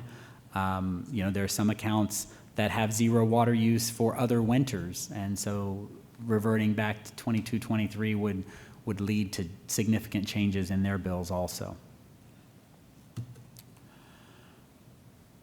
This I wanted to show you just so you kind of understand how all of the accounts are distributed in terms of how much the bill increases. This is similar to the slide I showed a little while ago where all the customers were kind of binned into what their increase range would be.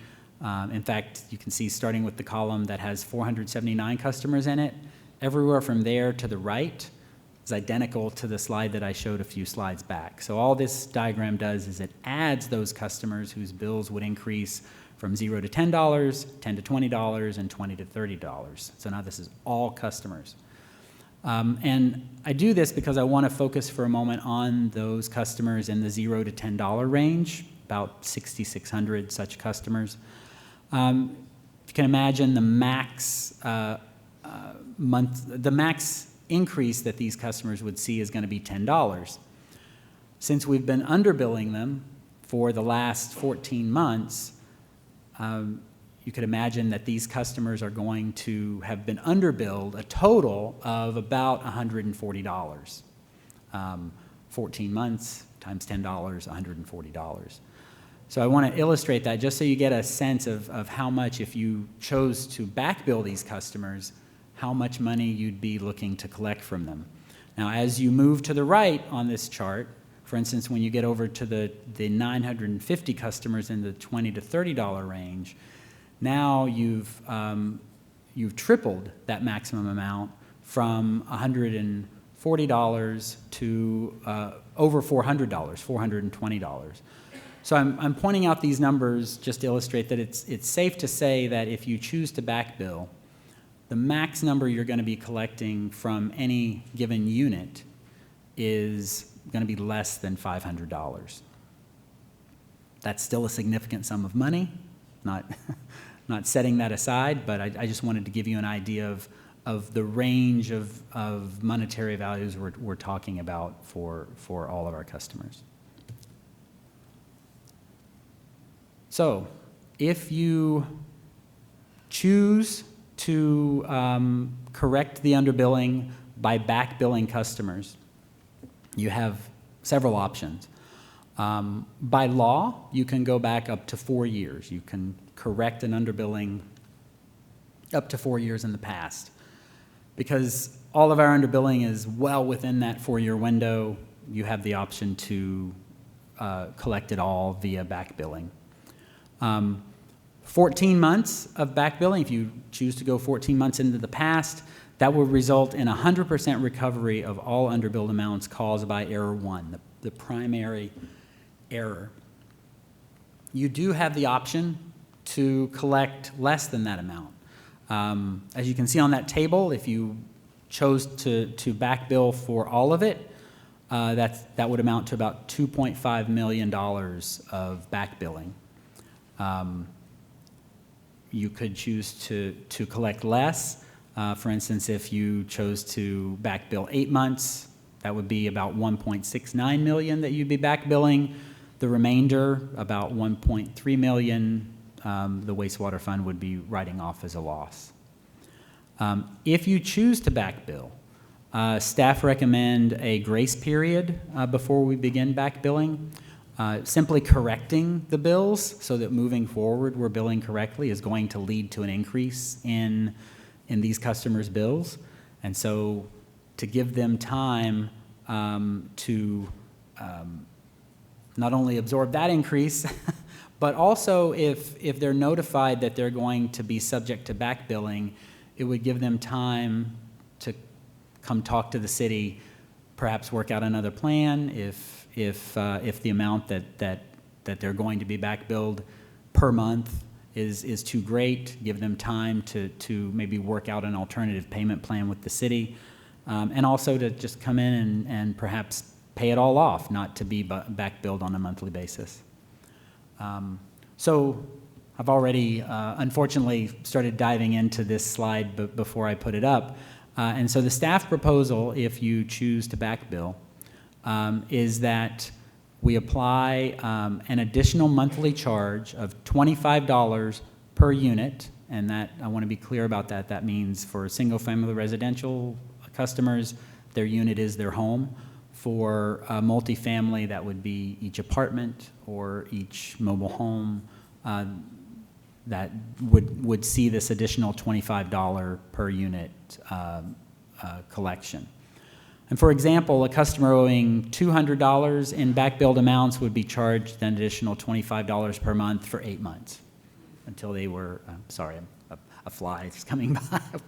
And as I mentioned earlier, customers will have the option to discuss alternative payment plans. For instance, if you were to charge $25 a month in back billing amounts and a customer said, that's too much for me to afford, we could work with them on an alternative payment plan.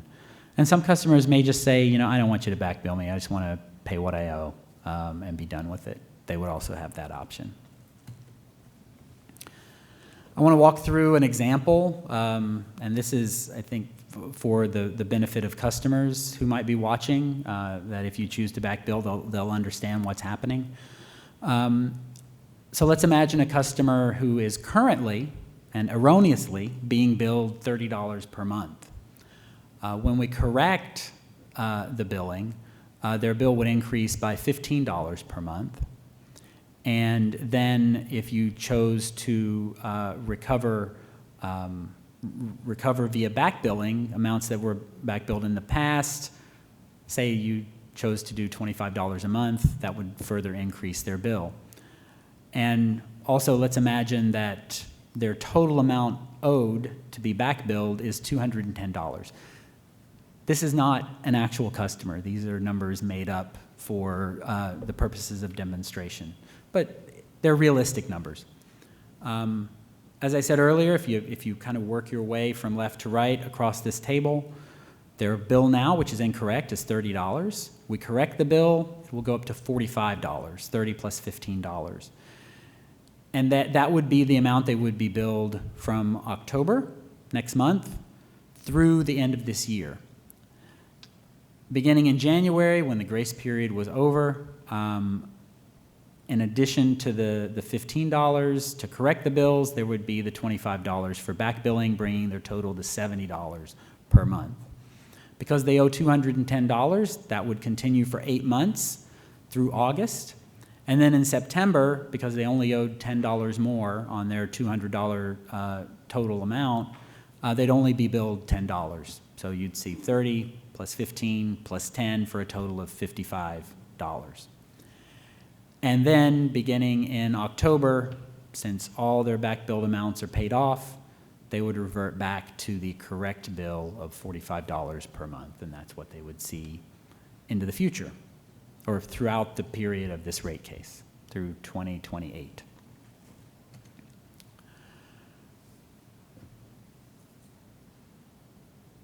So moving forward, I just wanted to let you know what our proposed timeline is. Tonight, obviously, September 17th is the council meeting. Depending on what decisions you make, the billing cycles, because there are multiple bill cycles, not every customer is billed on the same day. They're grouped into these 6 bill cycles. So the dates on those bill cycles are October 1st, 4th, 11th, 15th, 18th, and 25th. So each customer would see their first new corrected bill on one of those dates, depending on which cycle they were in. And then in January 2026, and again, there would be similarly 6 different dates in January of 2026, back billing, if you chose to back bill, would begin during that period. Our communications plan includes messages on the bill. We have room on each bill for a short message. That would just basically inform customers that there has been an error and that there's an insert that is going to be attached to the bills that will include a lot more information. Our website will have a news flash on the main page, which you're probably familiar with those news flashes. And there will also be links to a frequently asked questions page that will answer questions that at least staff have anticipated customers might have and have prepared answers for those questions. And then if the bill insert and the news flash and the FAQ still leave them wanting, they'll be provided with information on the number to call our utility billing customer service lines, and they can talk to a real person to answer their questions. So these are actions that staff are already in progress working on. As I mentioned earlier, we're developing SOPs on how to correct these problems because, some of the problems like meter reading issues or, zeros, leaks that lead to maxed out wastewater use, those are going to be issues that we're going to encounter into the future. And so we need to have a standard way of dealing with those customers and dealing with corrections to those accounts. We've already contracted with outside support. The work that I described in analyzing the first 1,000 accounts, it's a significant workload, and so we've contracted with outside experts to help us process all of those accounts and determine what exactly is happening with them. The Utilities Department, now under the direction of Kyle Morgan, will be reinstating periodic financial health checks.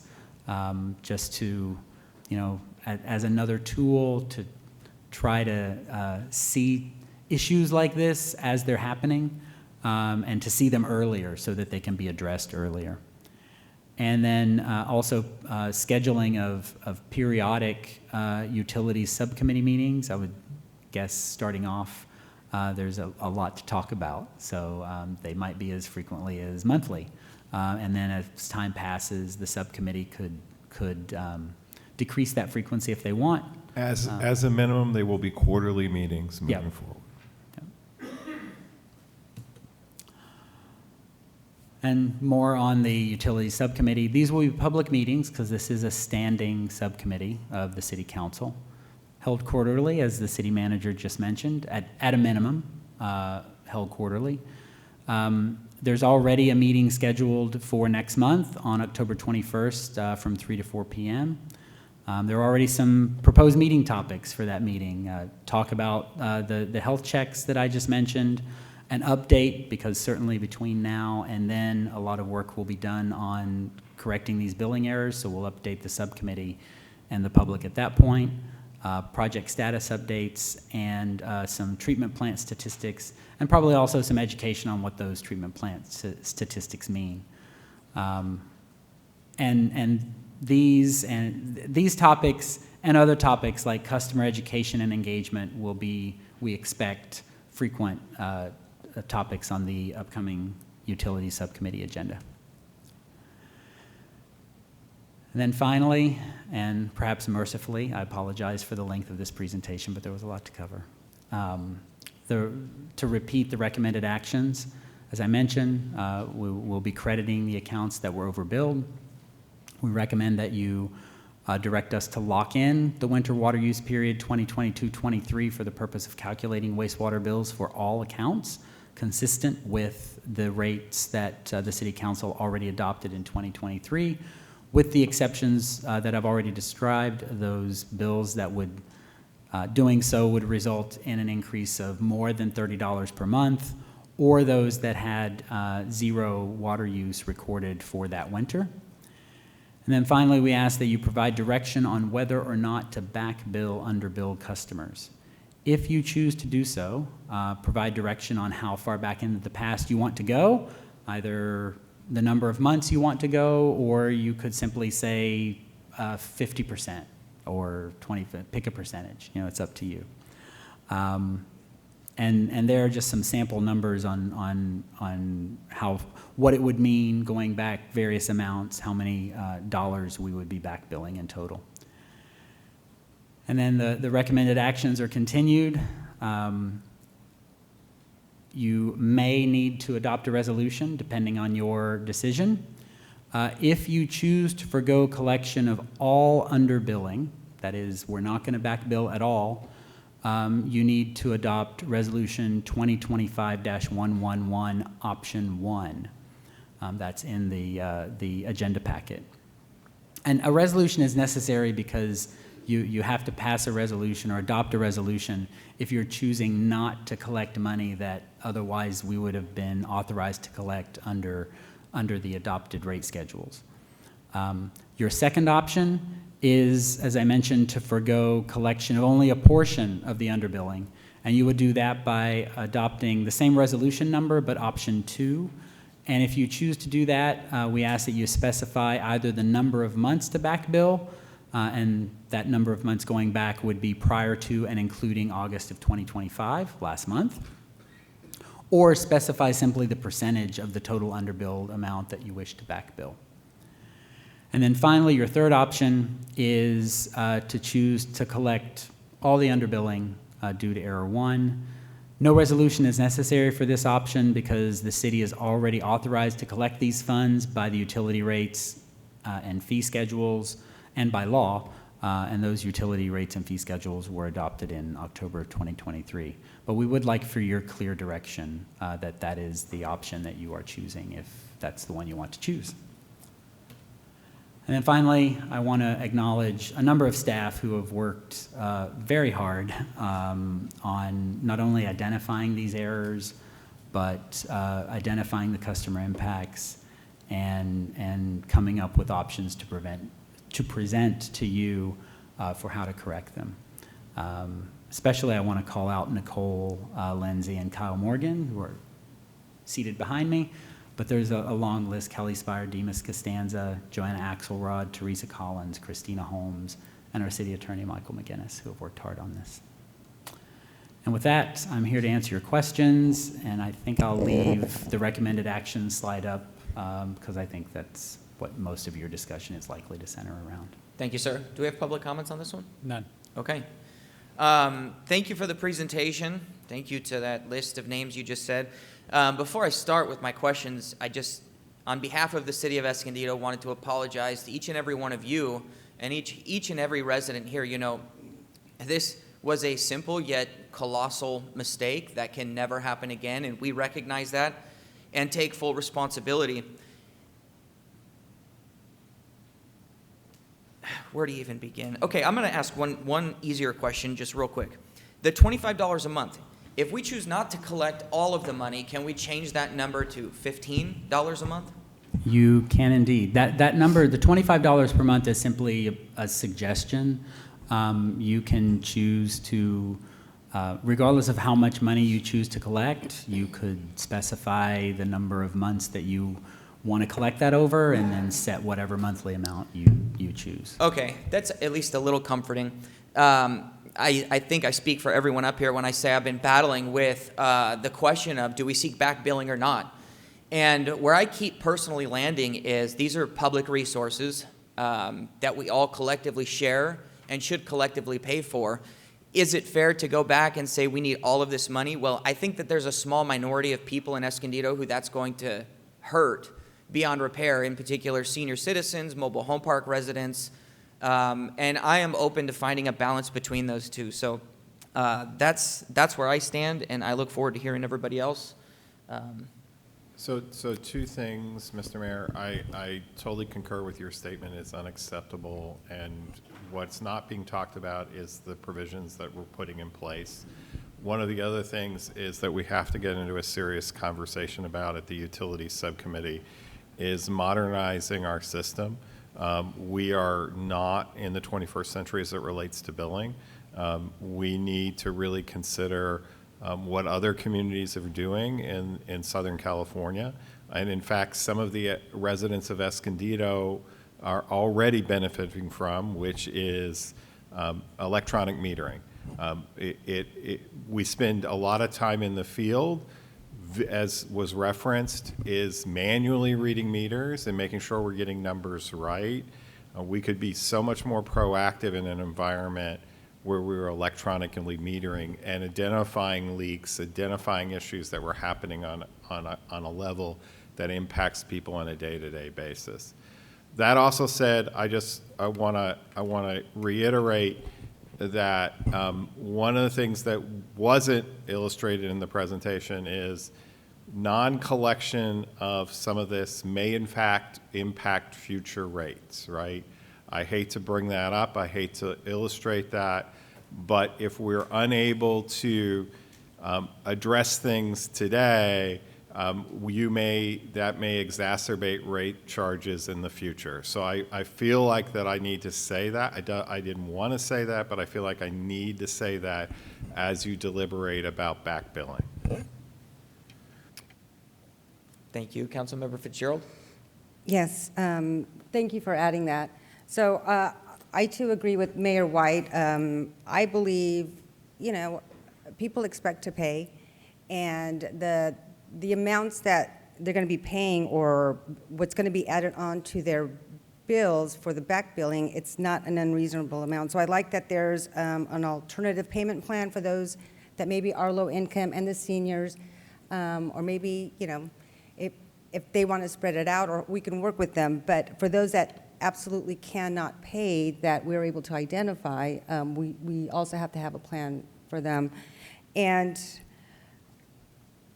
I believe it's important that we do have them, that they are back billed. For us to realize that it may impact the future rates, that's unfair to the rest of the community. So, I'm for back billing, but we can figure out what the numbers would look like for that. And I feel really comfortable with it, and it appears that this is not the first time that this has happened to any city, because there's a case law that allows us 4 years, the city 4 years to go back. And so because there was some talk about, you go to a store, they undercharge you, it's really on them. Well, this really impacts everybody. So I really think it's important to go back. Let's see what.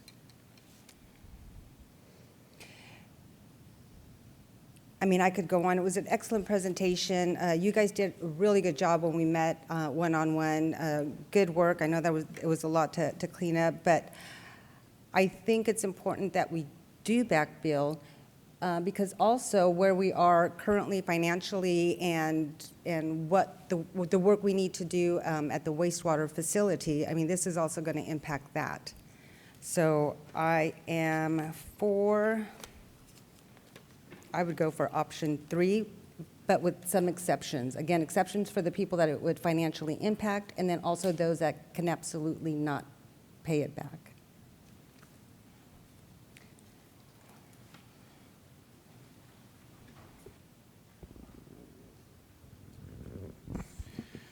All right. Well, thank you for the presentation. Thank you for everybody who worked on this. I want to echo what the mayor said. This is a grave mistake, and we do apologize to the citizens. It shouldn't happen, should have never happened. I know we've talked about this in detail with staff, and it's been quite contentious. When staff approaches us, we expect to have accurate information. Otherwise, we cannot make wise or really judicious decisions. And unfortunately, in these matters right here, it makes our job impossible. And not just here on the council, but in the subcommittees as well. And I think it's a failure on the entire system, and I guess the entire team. And I really cannot emphasize that this can't happen again. And I appreciate the acknowledgement by both city manager and by Chris McKinney as well, but I just really want to emphasize that. And I do appreciate that it's being corrected. Now, I do also think that we need to backbill because it needs to be equitable. We cannot have a certain portion of the population paying for their bills and not the other portion. Essentially, and I thank you, City Manager, for answering my question that I already had, is what happens if we do not backbill?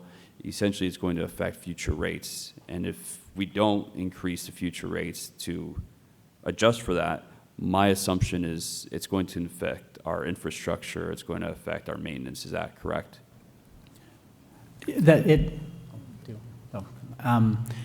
Just to spell out a little more what the potential impacts could be, a loss of that much revenue, say $3 million, could very well mean that CIP projects that are scheduled for next year, the year after, even 2 or 3 years into the future, could be delayed. And those delays are almost assuredly going to increase the cost of those projects. The delays in the benefits could add to the day-to-day operating cost of the system. So it's only going to increase the cost to the system. And then when the next rate study comes along in at least 2028, or at the latest 2028, then you're facing more projects that need to be done, and the ones that have been delayed will be more expensive than they would have otherwise been. Correct. Thank you for that.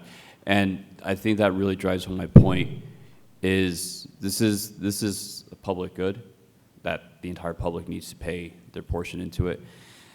We can't have that as an option. We can't have a delay in CIPs. We can't have delays in, one of the core functions of local government is to ensure that our local infrastructure is up to date and that we are providing safe and drinkable water. And without, this isn't what I would call budget dust. This is absolutely monumental amount. So we can't have people, essentially if we do eventually increase the rates, we would have a portion of our population subsidizing those who didn't pay or who got underbilled. And it's no fault of their own, but I do want to really emphasize that that's important. But we also know that this is difficult, economic times. I think everyone's kind of adjusting to the economy. So people's budgets are tight, and I do agree with my colleagues. We do need to have the ability to have different options. I don't know if the $25 is the right amount. That does seem high to some people, especially that's a portion of their grocery bill. So I don't know if we stretch it out to a longer period, maybe 14 months. I know that in the presentation that you did, it was projected to be 8 months. Is that correct with a payout? I know that was an example, but yeah, that was an example. So what we would ask that you do is specify how many months back you would like to go to back bill amounts, and then looking forward, once, and that will determine for each customer how much that customer owes in back billing, and then to determine separately over what period of time do you want to collect that? So do you want to charge $10 a month, 15, 25? So I think it's going to need to be a dollar amount because there's so many, as you saw, it's Correct. variables in each. So I think what you're going to need to do is you choose to back bill is the Correct. amount, the length. So it's the amount that you want to back bill and then the amount you want to charge. Correct. The amount you want to charge will then dictate the length of time that someone will see that on their bill, right? So if it's $10, if just to use the example, there was a 210 sample customer, that would be a 21-month, 10-month surcharge. One of the things that I wanted, staff spent a lot of time coming up with a period to, not a grace period, to allow people to propose alternative billing metrics, right? We're open to hear from individuals and structure a plan to their needs. The system is flexible enough to do that. Correct. But I think overall, you're going to need to set a general category. But those are the two things, the amount you're going to collect, back billing amount, and then the minimum amount that we're going to charge each month. And then I'll provide flexibility. Otherwise, it's going to become very, very complicated Right. to apply the solution. Right. And So- to the city manager's point, if you take the recommendation and specify a dollar amount to back bill, that's where the table at the bottom of this slide might come in useful because it kind of equates percentages and time periods to a total dollar amount. And there's nothing special about those dollar amounts. You don't have to pick one of those 5 suggested dollar amounts. You could pick, because they're probably artificially accurate. Sure. So you could say 1.7 million, 2.5 million. Sure. I would And just I keep, would- I would just keep in mind also the communication to folks. So, Absolutely. So that's why I would recommend not a percentage of the overall cost. I would recommend, if you're going to back bill, you say we're back billing for these number of months. Because otherwise, the communication part of this will become really, really hard to, so 50% of what? I mean, so I would highly recommend that you think in months that you want to back bill for. We can calculate the dollar amounts, but I'm just thinking about if I was a customer receiving this, to your statement, how long is this going to be? So I Right. would stay away from percentages and move more to Correct. months. And Correct. just for a quick example, I don't mean to interrupt you, but if my math is correct, lowering that number from $25 to $15 a month for 12 months would be somewhere in the neighborhood of about $1.8 million. Correct. So, thank you, Mayor, I appreciate that. So I think what would be appropriate is we do the 14 months and we do it up to 14 months, the same amount of time that we are back billing. What I would like to see, the number, the dollar amount, is the median number, whatever the median number would be to pay off on a monthly basis to pay off over 14 months. So what I'm trying to say, an example is, if the median number is going to be, for the average person, the median person, if they're going to pay off over 14 months their bill, let's say it's, what's the median that we're looking at of what people pay over, of what they owe, is it 140? So that's where this chart might come in useful. So for the purpose of this immediate back billing, we're just going to be looking at the first three columns. Sure. So the median, given the numbers, the median is going to fall inside that first column, probably around $7 or $8. I don't know the exact amount, but and if you assume they're going to go back go back all 14 months, you're looking at about $100 to $125 that customer is going to owe in back billing. Yeah. And so In total. then knowing that now that's the median, Yes. an approximation. I'm sitting here, Yes, yes. in my head, based on this chart at least. There is data in front of us, but given that total, $100 to $125 of back billing, then you can determine, okay, how long do you want to give them to pay that off? If it's 10 months, if it's 10 months, then that's going to be $10 to $12 a month for that customer. Sure.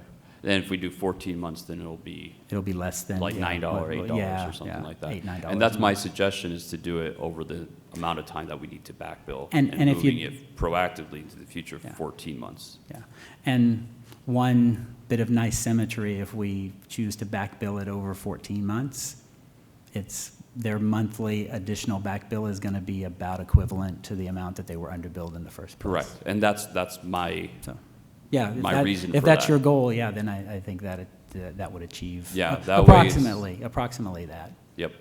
So that's my suggestion, is that we do it over 14 months and we do it to the median amount that each customer would owe. And if other customers, for example, if they owe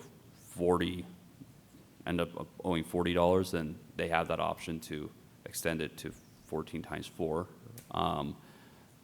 if they need to, or they could have the option to pay it off. And I also do agree with the idea that we should have an option for people who are fixed income or are below the poverty line. So I think we're going to need to talk about that. And to 'cause see and that was my concern too, if that's legal. Is because you can't subsidize certain classes within a rate study. So I just want to be clear, you'd have to define what that threshold was. Yes. And then you'd have to find a different funding source to cover those costs. They cannot be, unfortunately, and the city attorney and I think are on the same page here. And I agree, so I don't mean that they are excluded or exempted from it, but rather, I think maybe we need to increase communication that there are options for them. Yes, They cannot. yes. That's what I mean. Yeah, we by- can always adjust this to an individual's needs, but unfortunately, because of the way the rate structures work, it's either you have to define what everybody is going to experience. You cannot provide the exception Understood. within the rates themselves. Well, that's it for me. That's my suggestion. Those are my thoughts on that. I apologize for how lengthy that was, but I think after studying this quite a bit, I think that's probably the fairest, easiest way to move forward. Can you But repeat that please. one more time? Yeah, so we take the median amount that is owed from our customers. So in this case, the median amount is between $0 to $10. It's probably, let's just call it $10. And if they owe $140, we spread that over the 14 months. So the same amount that we owe, that they were underbilled, and we apply that to the future amount as well. And so in that way, in this case, in this scenario, if they owe $140 over 14 months, that's $10 extra a month.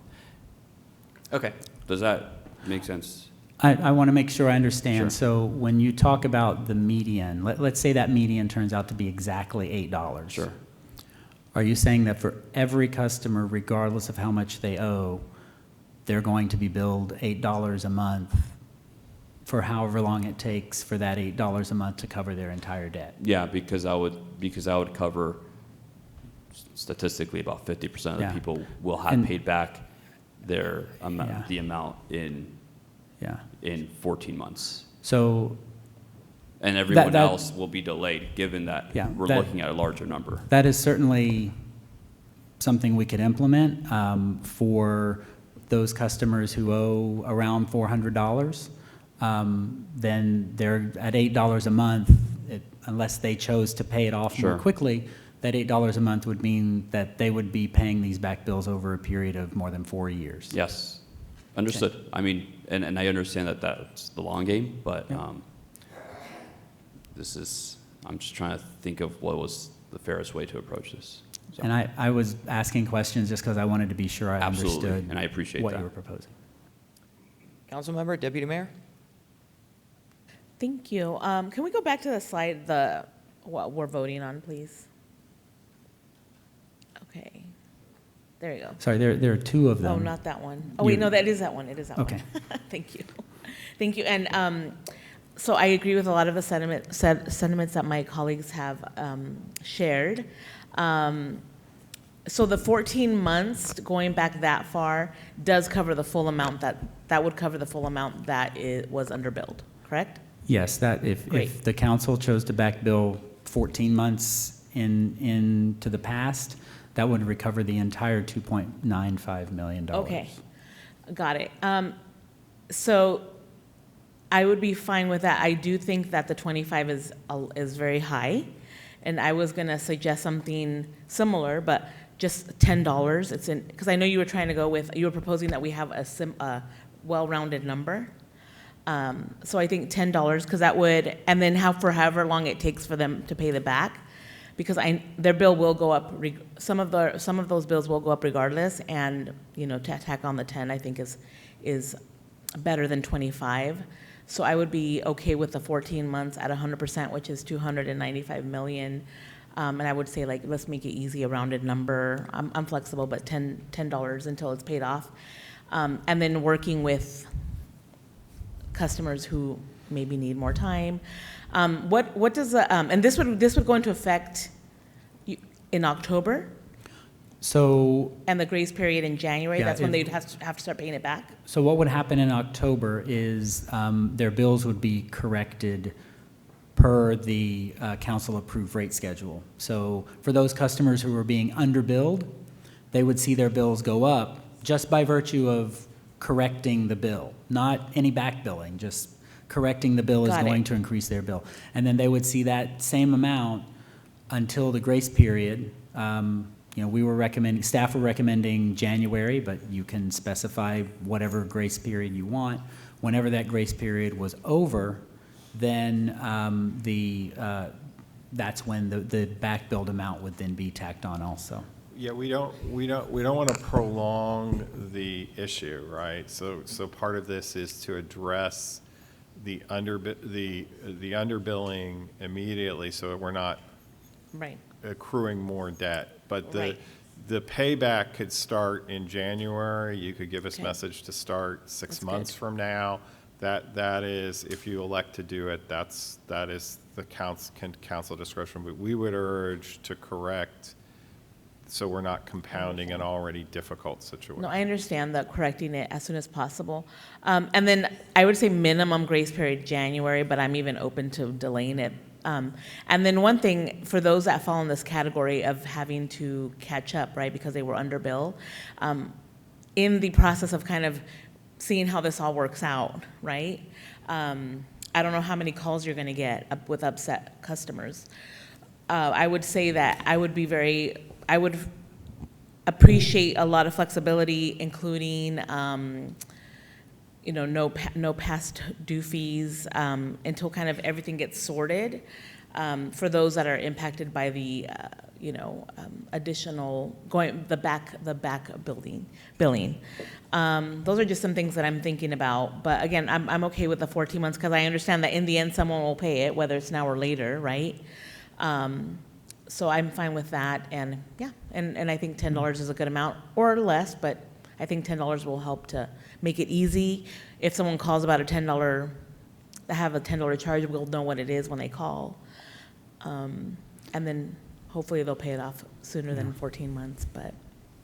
And so, Councilmember, I think your other members of the City Council, the City Manager have all spoken about how unacceptable it is that this happened in the first place. So I assure you we are going to be working to be very customer friendly throughout all of this.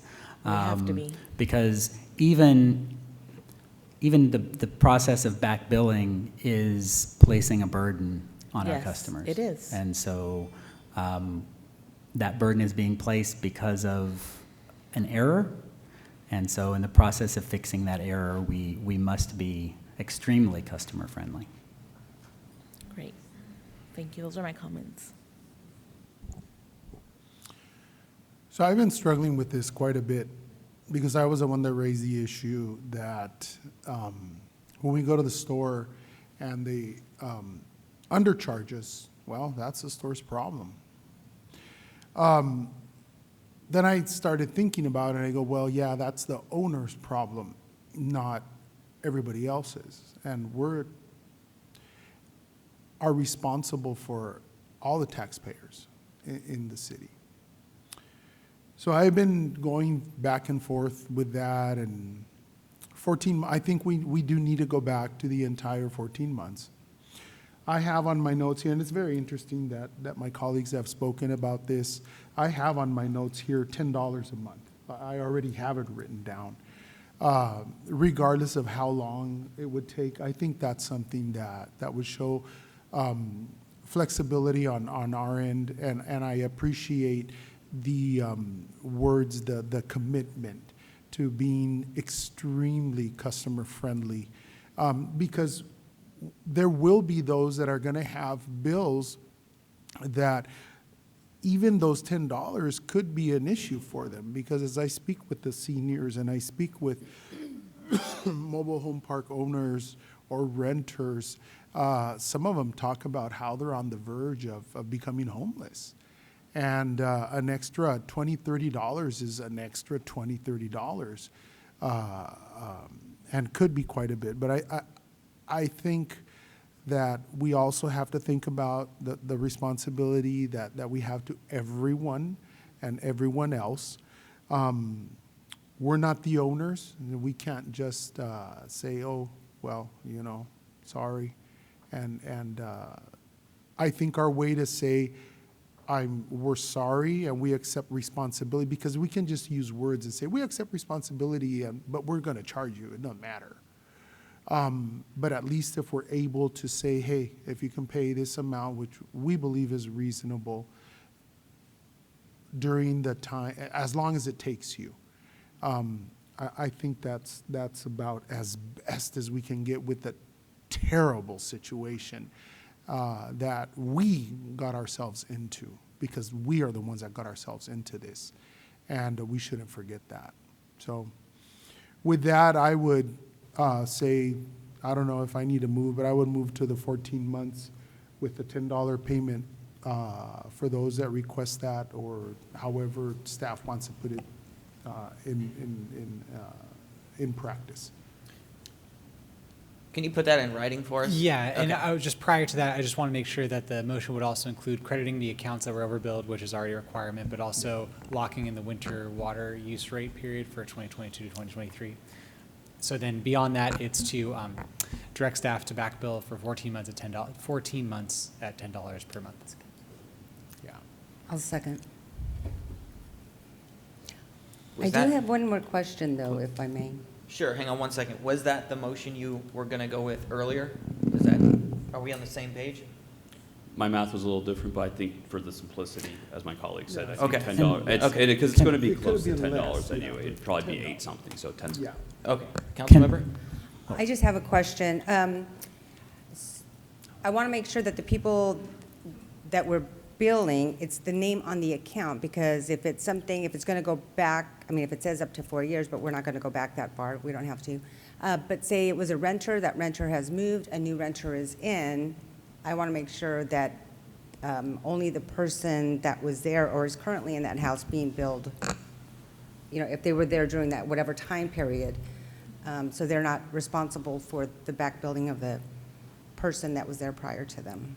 Yeah. So renters, you know, their name would be on the Okay. account for service. So, and so they would have a new opening date whenever they started occupying the residence. Okay, so it's a name on the account for service. Okay. Correct. thank Yeah, you. we won't be backfilling previous owners or renters, yeah. One point of clarification, because I want to make sure I understand. I think I understand your intent, but I want to make sure that we are wording it properly for the purposes of the resolution. When you say 14 months, you mean $2.95 million, right? So I think it would be best to include that in the resolution. So rather than a time period, as the city manager recommended, rather than a time period specifying amount, $2.95 million. It's going to be $10 per unit per month, and that's going to apply to all accounts until each individual account is paid off. So that this doesn't have to be in the resolution, but the effect of that is going to be that some accounts will their back billed amounts will be paid off in just a month. Others it will take years. Okay. And I believe that this motion does not fit neatly into either of the options that I gave you in resolutions. So I'll work with the clerk tomorrow and the city attorney tomorrow to We'll make revise sure the- that your wishes are reflected in the resolution. Yes. Did you have anything else? Okay, if everyone is on the same page, or if not, speak now, or else we'll go ahead and vote on the item. Voting is open. Motion approved, 5-0. All right, thank you. Please don't ever bring that back again. Item 9 is the resolution in opposition to Prop 50. We'll open with public comments before I speak. Thank you, Mayor White. Yes, we have 9 speakers listed to speak. We also received 14 who are registering an opposition comment but who are not going to speak. Our first speaker is Maria Wallace.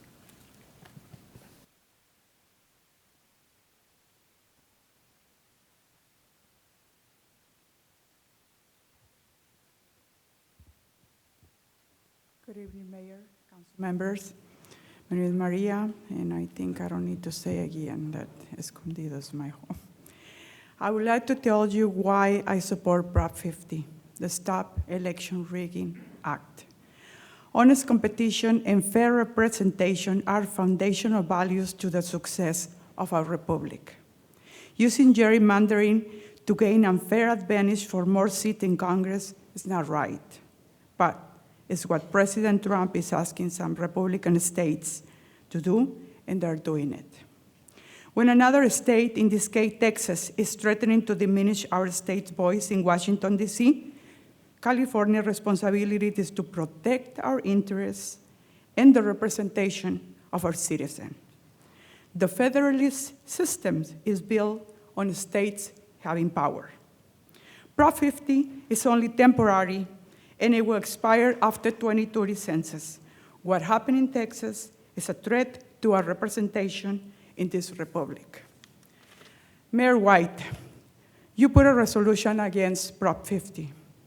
We asked you a while ago to do a resolution on immigration, and according to you, taking a stance against mass federal agents was too divisive. However, you didn't think twice in proposing this resolution. We, the community, see where your priorities are. Thank you. Our next speaker is Richard Garner. Richard Garner.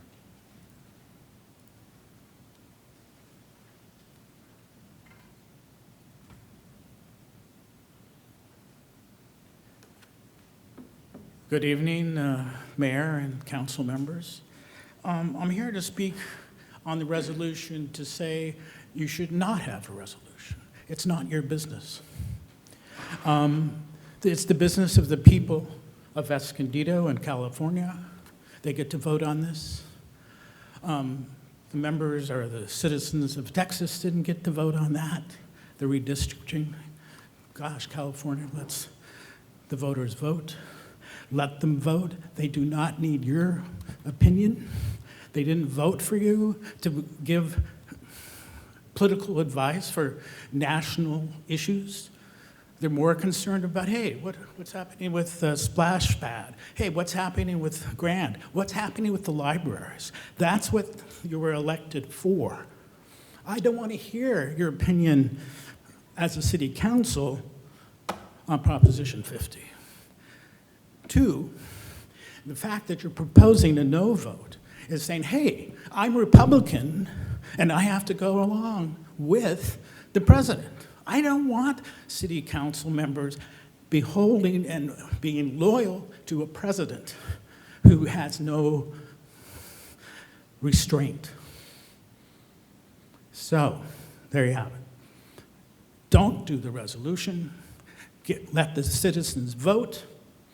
No problem you as an individual to say, hey, yes or no, but as a city council, it's none of your business. Thank you. Our next speaker is Stephen Wheeler.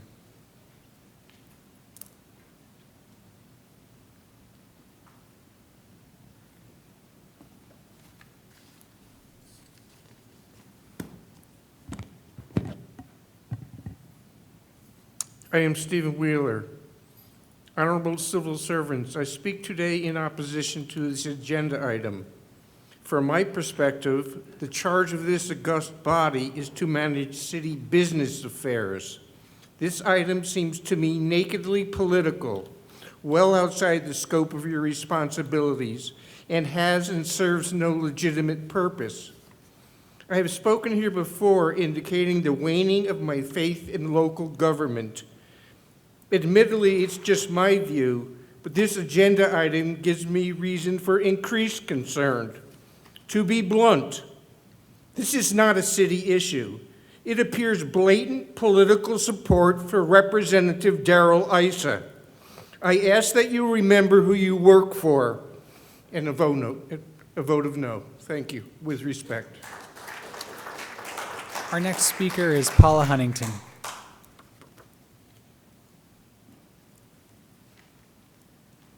Good evening. I'm Paula Huntington.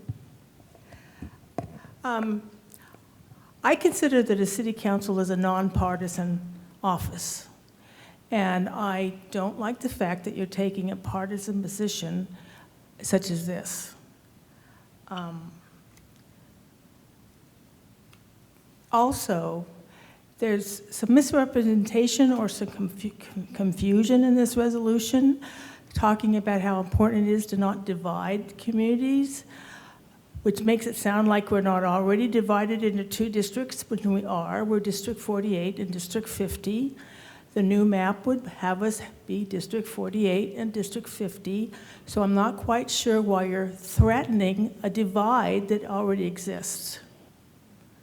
So either you intended to confuse the people, or you didn't understand how our districts work.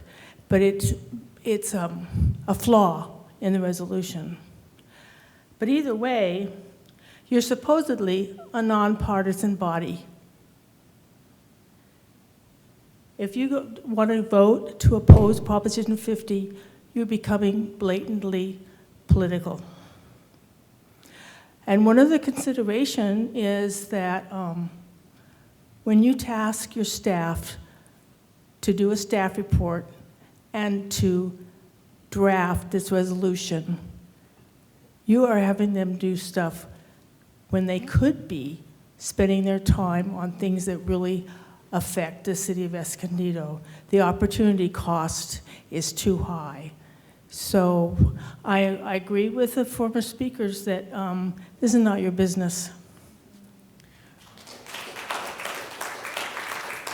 Our next speaker is Laura Hunter.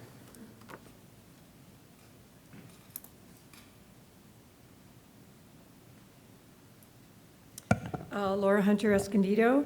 I strongly urge council to vote no on this recommendation. I would be fine if you just dropped it and didn't take a position at all, and every individual voter in the state of California could have their own vote. But you could also replace it with a yes on Prop 50 instead. We need Prop 50 to pass so that the midterms can be a fair representation for the country and for our state. The machinations that voters are not voting for there of Texas and Missouri are basically a desperate maneuver to cheat on the midterm elections because they know the country is increasingly fed up with what is going on under this Trump administration and under this Trump-controlled majority Congress. The economy, except unless you're a billionaire, the economy is steadily getting worse and weakened for normal people. The deportation scheme is frightening and it's cruel. And if the video of those South Korean legal workers in chains doesn't bother you and doesn't show that this is not the direction the country wants to go, I'm sorry for you. The environment is being completely trashed. Every day it gets worse, and the country is destabilizing rapidly. They know people are not for this. We in California cannot go down without a fight. We cannot let the Republicans in control in other states cheat us out of our right to representation of Californians. You know that Trump is targeting California. He has for a long time, and it will get worse if he continues to get this blank check and free ride and no barriers to what he wants to do. There are 2 points in the justification in the agenda sheet that don't make any sense at all. One, Paula raised when she spoke recently, but I had also understood that there actually was some economic benefit to us for being in 2 districts. For example, we could access through 2 Congress members, but maybe I understand that wrong. But the other point that it makes is it says that the redistricting takes it out of the hands of citizens and gives it to the legislature. Well, wait a minute. The independent commission, we're not having a public vote on an independent commission, citizens commission. We are getting a vote on this. So the legislature doesn't have the final word. The voter has the final word now. I know we wish these other states would have played by the rules and not made these attempts to cheat, but you know what? They're doing it. So we must respond. We have to take this temporary action. I urge every citizen and voter in Escondido to please vote yes on Prop 50. Please don't align our city with these forces that are trying to do this damage to our country. Thank you.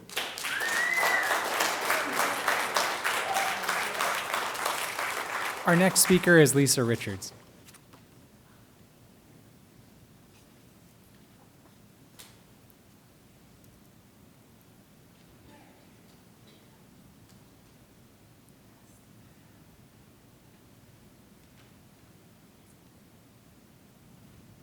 Hello, Mayor and Council. My name is Lisa Richards. I come to talk about Prop 50 and its place in the current world we live in. These are troubling times, endangering our revered Constitution and our democracy. It is not hyperbole to say that our country is under siege, and what we do matters now more than ever to protect it. While there are extremists on both the left and the right, it falls on all patriots to stay vigilant and fight back against actions that tear apart what makes our country great. One of those is our Constitution's checks and balances. They were put in place for a reason, recognizing human nature and protecting against authoritarianism. Our current federal government is ripping these apart, making balanced government impossible and nullifying these critical principles. With the president's action in Texas calling for unprecedented redistricting of Texas to, quote, give Trump the 5 seats he's entitled to, unquote, we enter dangerous territory leading to governing that cannot be ignored. Good people need to do what can be done to protect our country. Prop 50 is being put before CA citizens to fight the actions taken in Texas. It's very important to note that unlike Texas governors not giving Texas citizens any say, our governor is putting it to a vote by the people as a democracy is meant to be managed. I would suggest this is a time for those with fortitude to act, to protect, and not cower to those who are endangering our way of life and American values. As Californians, I feel strongly we need to fight for what's important and not allow our checks and balances to be trampled on. We need to stand up for what's right and what we as Americans revere about our country. I would hope the City Council feels the same urgency and will support Prop 50.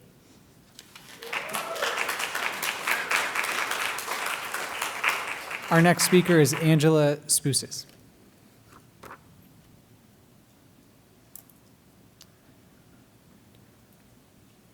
Hey, hello, Council, Mayor. I'm Angela Spoussis, resident of Escondido. I'm going to keep it short and sweet. I would like to voice my opposition to Mayor White's opposition to yes on Prop 50. No resolutions, none of your business. In your private life, you do what you want.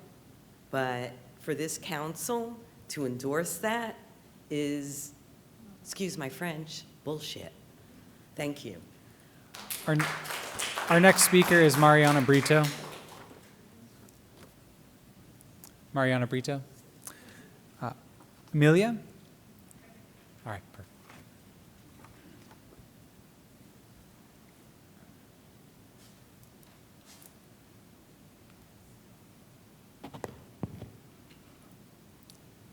Hi, my name's Amalia, and I've lived in Escondido for over 20 years.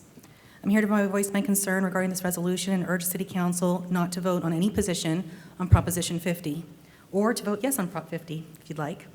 When I heard Mayor Dane White bring this up in the last city council meeting, I was surprised that he put forth something on the agenda that affects the U.S. House of Representatives. Dane does not represent us in D.C.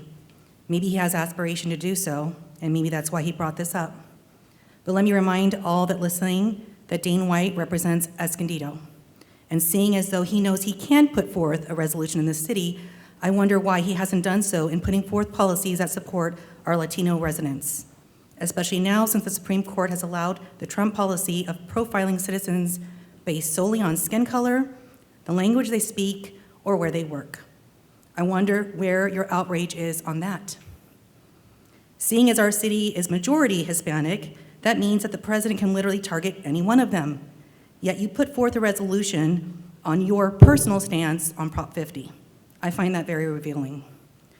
Prop 50 was put forward to the voters of California in response to what Trump is doing with the Texas legislature, unilaterally doing what they're doing with their congressional maps. Trump and Abbott were told publicly that Newsom's proposal would not go through if Texas did not go through with their power grab move. And Trump and Texas went through with it. And they did it without any say of the voters of their state. Now, I'm assuming what you're concerned with is Darrell Iss's congressional seat. But you know who's not concerned with it? Iss's seat? Donald Trump. He's basically telling all of California congressional Republican representatives that they are politically expendable. As a mayor of Escondido, I find the loyalty to which you are extending to Trump and Issa over those who live in our city very problematic. California Newsom didn't start this. Prop 50 is literally named the Election Rigging Response Act because it is in response to the rigging that is happening in Texas, which will affect Californians at the U.S. House congressional level. This is not something you had to put forth on a city council agenda. I can only guess what your objective was in doing so, and my guess is not favorable to you. I urge that the city council abstain from voting on this or vote yes for Prop 50, respect the will of the voters of California, which Texas did not do. But more importantly, start working in your capacity as city leaders towards the vulnerable in our community. You're here to serve Escondido, not Trump, not Issa, and not Washington, D.C. As mayor, you represent all of Escondido. Prop 50 will be put forth to the voters here, and I have no issue of you personally advocating for or against it. However, it is improper for you to vote on the stance of the city of Escondido in the form of a resolution, especially when Escondido residents themselves will be voting on it.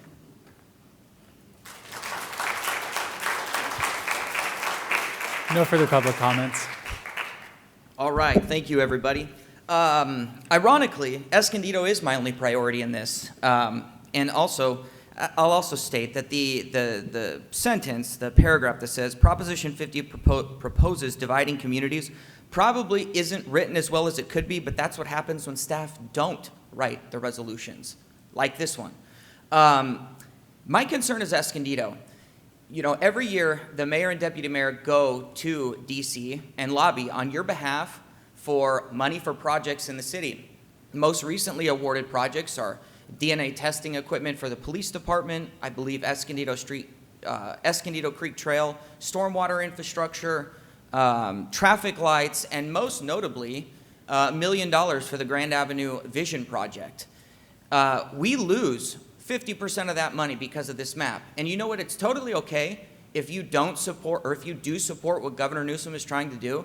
You can at the same time admit that this map is bad for Escondido.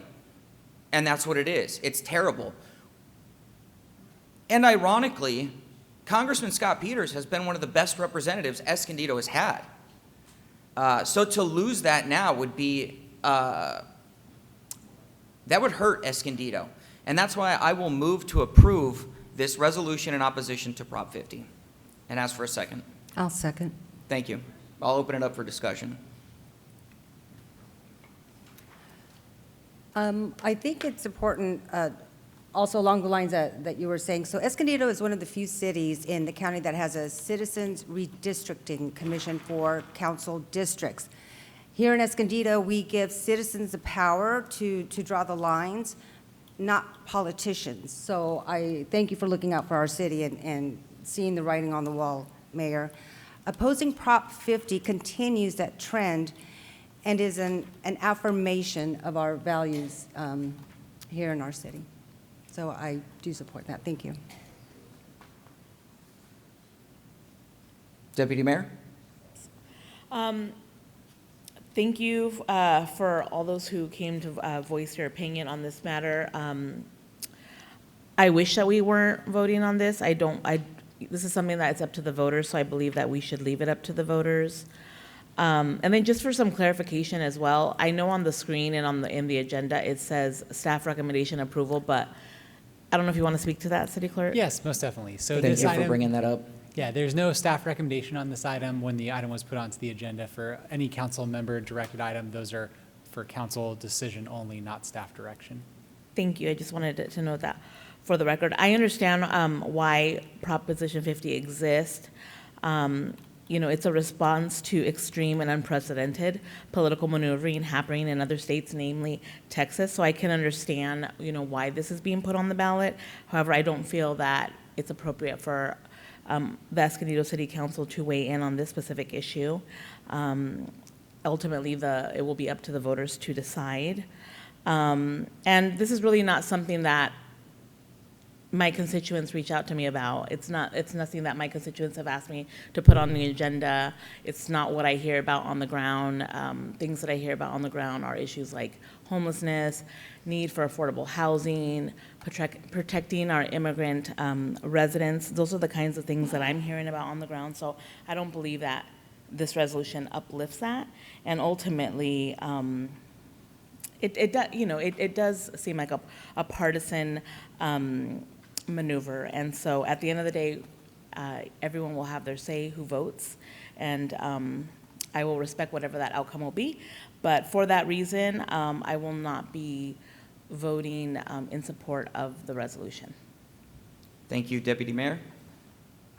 Either Councilman Garcia? Go ahead. Go first. Go ahead.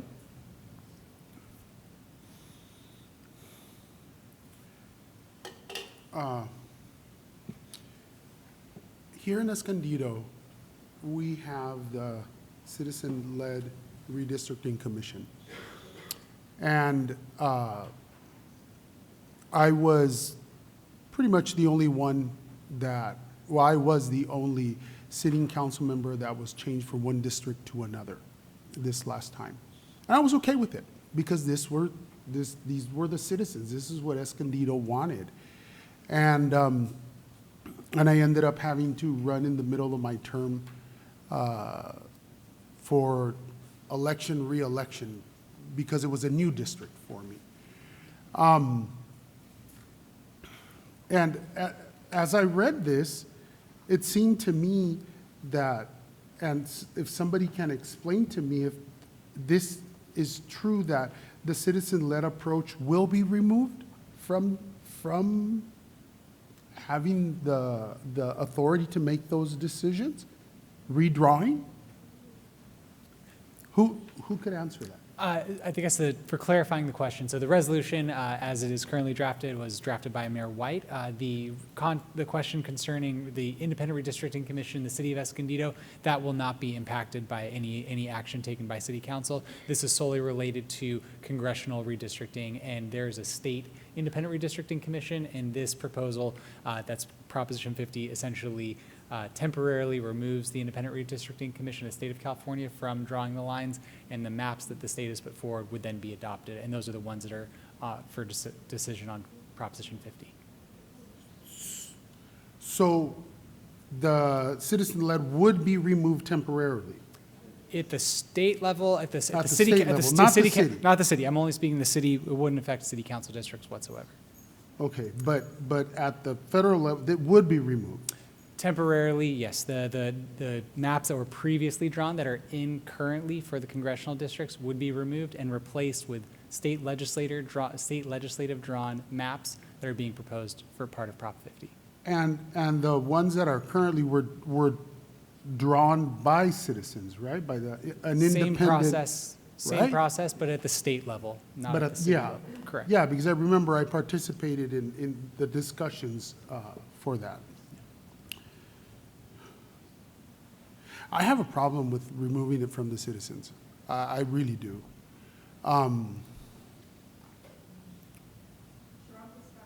I Hold on one second. Hold on one second. I know this is a heated item, but we try to give you all the respect in listening to your remarks, and we just ask for that same respect, please. Thank you. I haven't made up my mind yet, but I'll continue thinking about it. But I do have a major problem with removing what the citizens have already drawn. So anyway, that's where I'm at now.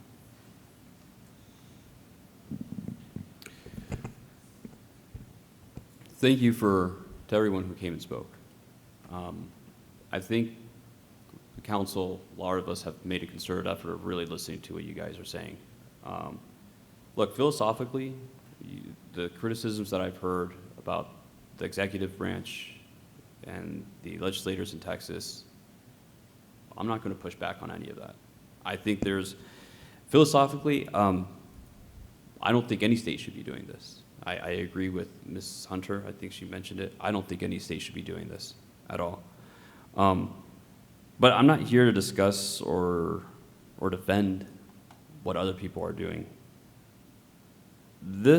My concern is what we're doing here is perpetuating or propagating issues of gerrymandering, underrepresentation, and political divide. I really do feel that way. But more importantly, what I really want to talk about is a few things that, to the mayor's point, does affect why are we putting this here as a city issue? And I do want to speak to that directly because on a grand scheme, it does affect our citizens here. The cost of this is going to be around $16 million for the county. That is a substantial amount of money. It's up to $280 million on the state level. Now, you all remember that in November, about 65% of the population of voters voted for Prop 36. 36 has still not been funded.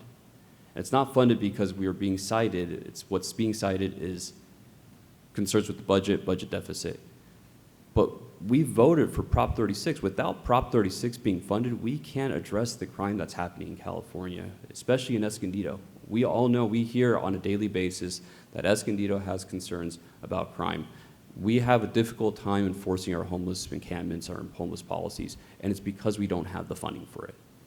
Now, I think everyone knows that this money is being used, ironically, right, for partisan reasons. I want to remove, what my intention here, what my belief is that I want to remove myself from this partisanship, focus on what matters in California, specifically in Escondido, which is funding Prop 36, because what we need with Prop 36 is we need that money to defend and protect our citizens. So it's an allocation of money more than anything else. The other thing is, what we're talking about here is representation. In terms of representation, our district right now is currently almost entirely in San Diego County. The exception to that is Murrieta and Temecula. Now, those are border areas that share economic interests and that they share also infrastructure interests with us. And I really do think that it's important that we keep common interests in our district. Unfortunately, what's going to happen here is that we are going to be redistricted to cities like Hemet and Palm Springs that we have no connection to. We have no shared interests, realistically. And what's going to happen is that potentially in 2 years or 4 years if this stays, we're going to have a representative that lives several hours away that may have never have even visited or even heard of Escondido. Now, I know that many of you are disagreeing with me, I know, but I want you to understand that this right here is not a partisan position for me. It is actually the opposite of that. I'm taking a nonpartisan position and looking at this. Now, if you think that our money is better used because you truly feel that it's going to be better used defending our democracy and that there's going to be, that we are under siege, I totally respect that and I understand it. I really do. But for me, I think that the misallocation of funds from our state that should be going to Escondido and the misalignment of we're putting us in a district with citizens or cities that are not close to us, that is my concern. So whether or not you think that that this position is proper or you disagree with it, please understand that that's my position, and it actually is from a nonpartisan position trying to look out for the best interests of Escondido. So those are my comments. Thank you so much for being respectful and listening to me. Did you have any further comments, questions? Does anybody? Yeah, I can't remember if it's in the resolution, but just one thing that my Councilmember Garcia raised, I do hear you on the redistricting commission because it's, important. So what that does, this is, I forget the timeline, but this is supposed to be for a temporary situation, and then it would revert back to the original maps, correct? Not necessarily revert back to the original maps, but that it would revert back to the Independent Redistricting Commission. To draw on, Because okay. then at the census, then they have to go through the same process again. Got to it. draw So the- it's 2030 then, or 2031? Because they're redrawn every 10 years. Yeah. So by the time, because it's going to, so it would be about 4 years then. So, and then it would go back to its normal schedule so it's temporary, like 4 years though. I don't know if you knew that. So I do recall that that's part of it though. Yeah, So it's not but- meant to be permanently. Again, everyone's going to have their own say at the ballot box, right? But I thought that was an important distinction, was it doesn't remove the Independent Redistricting Commission. But it does remove their work. It does, it pauses their work and replaces it for 4 years. Yeah, It so- does. But at the end of the day, though, the voters are the ones that are going to say yes or no, we Yeah. want you to do that, right? So it still has citizen voter input. But yeah, so I just wanted to offer that as additional information. Yeah, and I have an issue with removing the work that has been done, because I think that was done in all the proper ways that is supposed to be done. And then I question, why is it only for 4 years or until 2030? Why? What's the motivation behind that? And I'm just speaking at this point. I'm trying to think my way through this. So that's a question that I would ask and ask myself as I try to make up my mind. So anyway, I appreciate that, Deputy Mayor, your additional information, but I continue with serious concerns over removing the work that has been done, that was done properly and was done the way the voters wanted that to be done. It was done. And then why just temporarily? So anyway, thank you. Thank you all. If there's no other questions or comments, a motion has been made and it has a second. Please vote. Voting is open. And voting, so for example, a yes vote would be yes to oppose Prop 50, correct? Yes. All right. To thank approve you. the resolution. Yeah.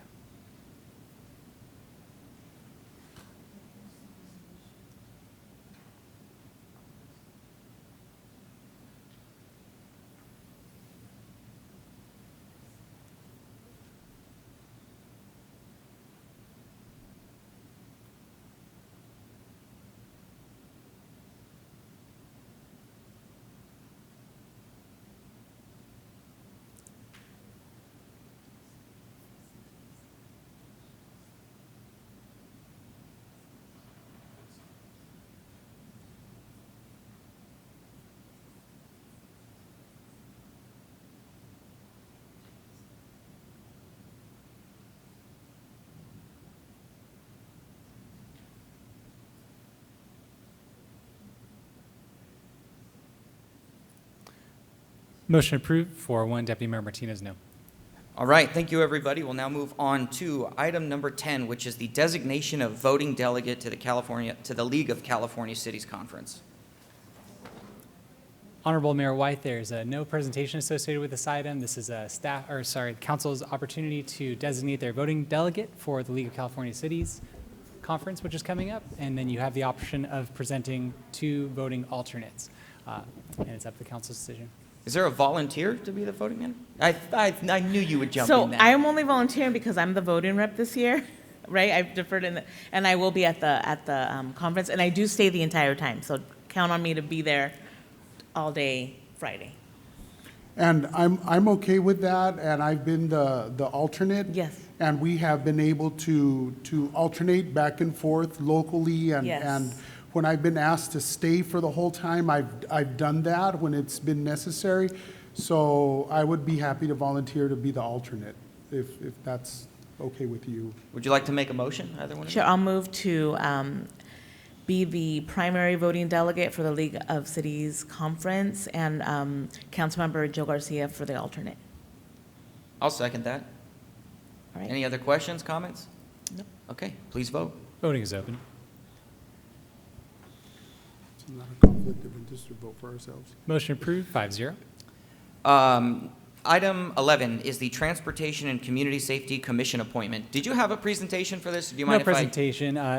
Bill Durney resigned from the Transportation Commission, and I'm so sorry, Carol Durney, and as a result, it created an unscheduled vacancy. The council conducted interviews for these different boards and commissions last spring, and one of the candidates who has been nominated by yourself, Mayor White, is David Cesaris, and he would fill the remainder of the term, which expires next March 31st, 2026. Mr. Kazaris, would you please stand so everybody knows who we're talking about? He's applied the last 2 or 3 times for the Transportation Commission, and he was towards the top of everybody's list. So I felt it appropriate, since he's already been interviewed twice, to go ahead and just appoint him. Is that a motion? I move to approve. I'll second that. Please vote. Voting is open. Motion approved, 5-0. Congratulations, sir. Thank you for serving. Is that the end of it? Yeah. Yeah. Would you, Mr. Cesaris, would you like me to swear you in now? Would you like to come forward? Sure. Yeah, let's do it. perfect. Let's get it done.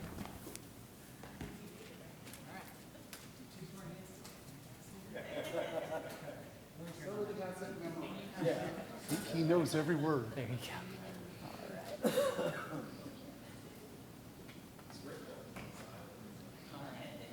Please repeat after me. I state your name. David Cazares, Do solemnly swear do solemnly swear that I will support and defend that I will support and defend the Constitution of the United States the Constitution of the United States and the Constitution of the State of California and the Constitution of the State of California against all enemies, against all enemies, foreign and domestic. foreign and domestic. I will bear true faith I will bear true faith and allegiance and allegiance to the Constitution of the United States to the Constitution of the United States and the Constitution of the State of California. and the Constitution of the State of California. I take this obligation freely I take this obligation freely without any mental reservation without any mental reservation or purpose of evasion, or purpose of evasion, and I will well and I will well and faithfully discharge the duties discharge the duties upon which upon which I'm about to enter. I'm about to enter. Congratulations. Thank you. Thank you again. Does anybody have anything they want to add to a future agenda? And if not, we'll move on to. I do. Oh, go ahead. Sorry, I missed it. No, that's okay. Yeah, I'd like to add something, Mayor. I'd like for the staff to explore options of amending South Center City specific plan to allow drive-through options and present different options back to us in the future. Yeah, I'm sorry. So I'm asking staff to explore options of amending South Center City specific plan so that we could adopt drive-through options, and then I want to hear if they could present back to us in the future.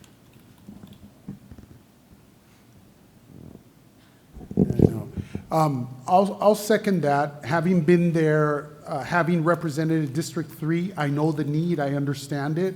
So I would definitely second that so we can have a discussion on that, and I think that was important. I also have a request to bring something to the agenda. So some of the board of directors with the library have been discussing how they've had the same budget for the library collection budget since 2017. So I'd like to see if maybe we could have a presentation by somebody on the. So typically we would do that. I'm not in the budget process next year. Happy to put that forward. If it gets a second, we'll go and have a conversation. But that's typically where we would do that in the budget process. Okay, I'll go ahead and retract that then. Thank you. You're going to wait till the budget process? Yeah. Okay, perfect. All right, council member subcommittee reports and other reports. I have no report this evening. Deputy Mayor? Yes, let's see, I had a League of Cities, San Diego Division meeting. It was held virtually, so we take turns in person and virtual. And at the last meeting, we had some legislative updates as well as election. So every year there's an election for the board. It was the same board that ran and got elected, plus there was a vacancy in the second VP position, which went to Councilmember O'Donnell in Vista. So that is your new board, and for those of us going to League of Cities, you will be able to connect with everyone from the league there. I'm looking forward to League of Cities next month in Long Beach. I had an opportunity to go to Música en la Plaza and El Grito. It was a fun, successful event. I was also at Grape Day Festival. Amazing event, lots of people. And then this Friday, I have a San Diego River Park JPA meeting, which I will report about next week, or next time we see each other. You know, I forgot to mention the Grape Day Festival, but not just the festival. The amount of volunteer work that went into that, and I guess has been going into that every year, is quite amazing. There was a group of volunteers who cleaned more grapes than I had ever seen in my entire life, all at once, stemmed, washed, bagged, and that's what you were handed at the festival. So thank you to all the volunteers for doing that, to the History Center and the Brothers of Six. That was, I feel like this year was one of the biggest ones. It was awesome. So I was at the Música en la Plaza at the Grito on Friday. It was well attended. We were looking at around 500-600 people. So very exciting to have that. We had the mayor of one of our sister cities with us, San Jacinto de Amilpas. We had a senator from Mexico also be with us, a federal senator was also with us, and a representative from the governor's office of Baja California was also here for this cultural event. It went very well. It was a lot of fun.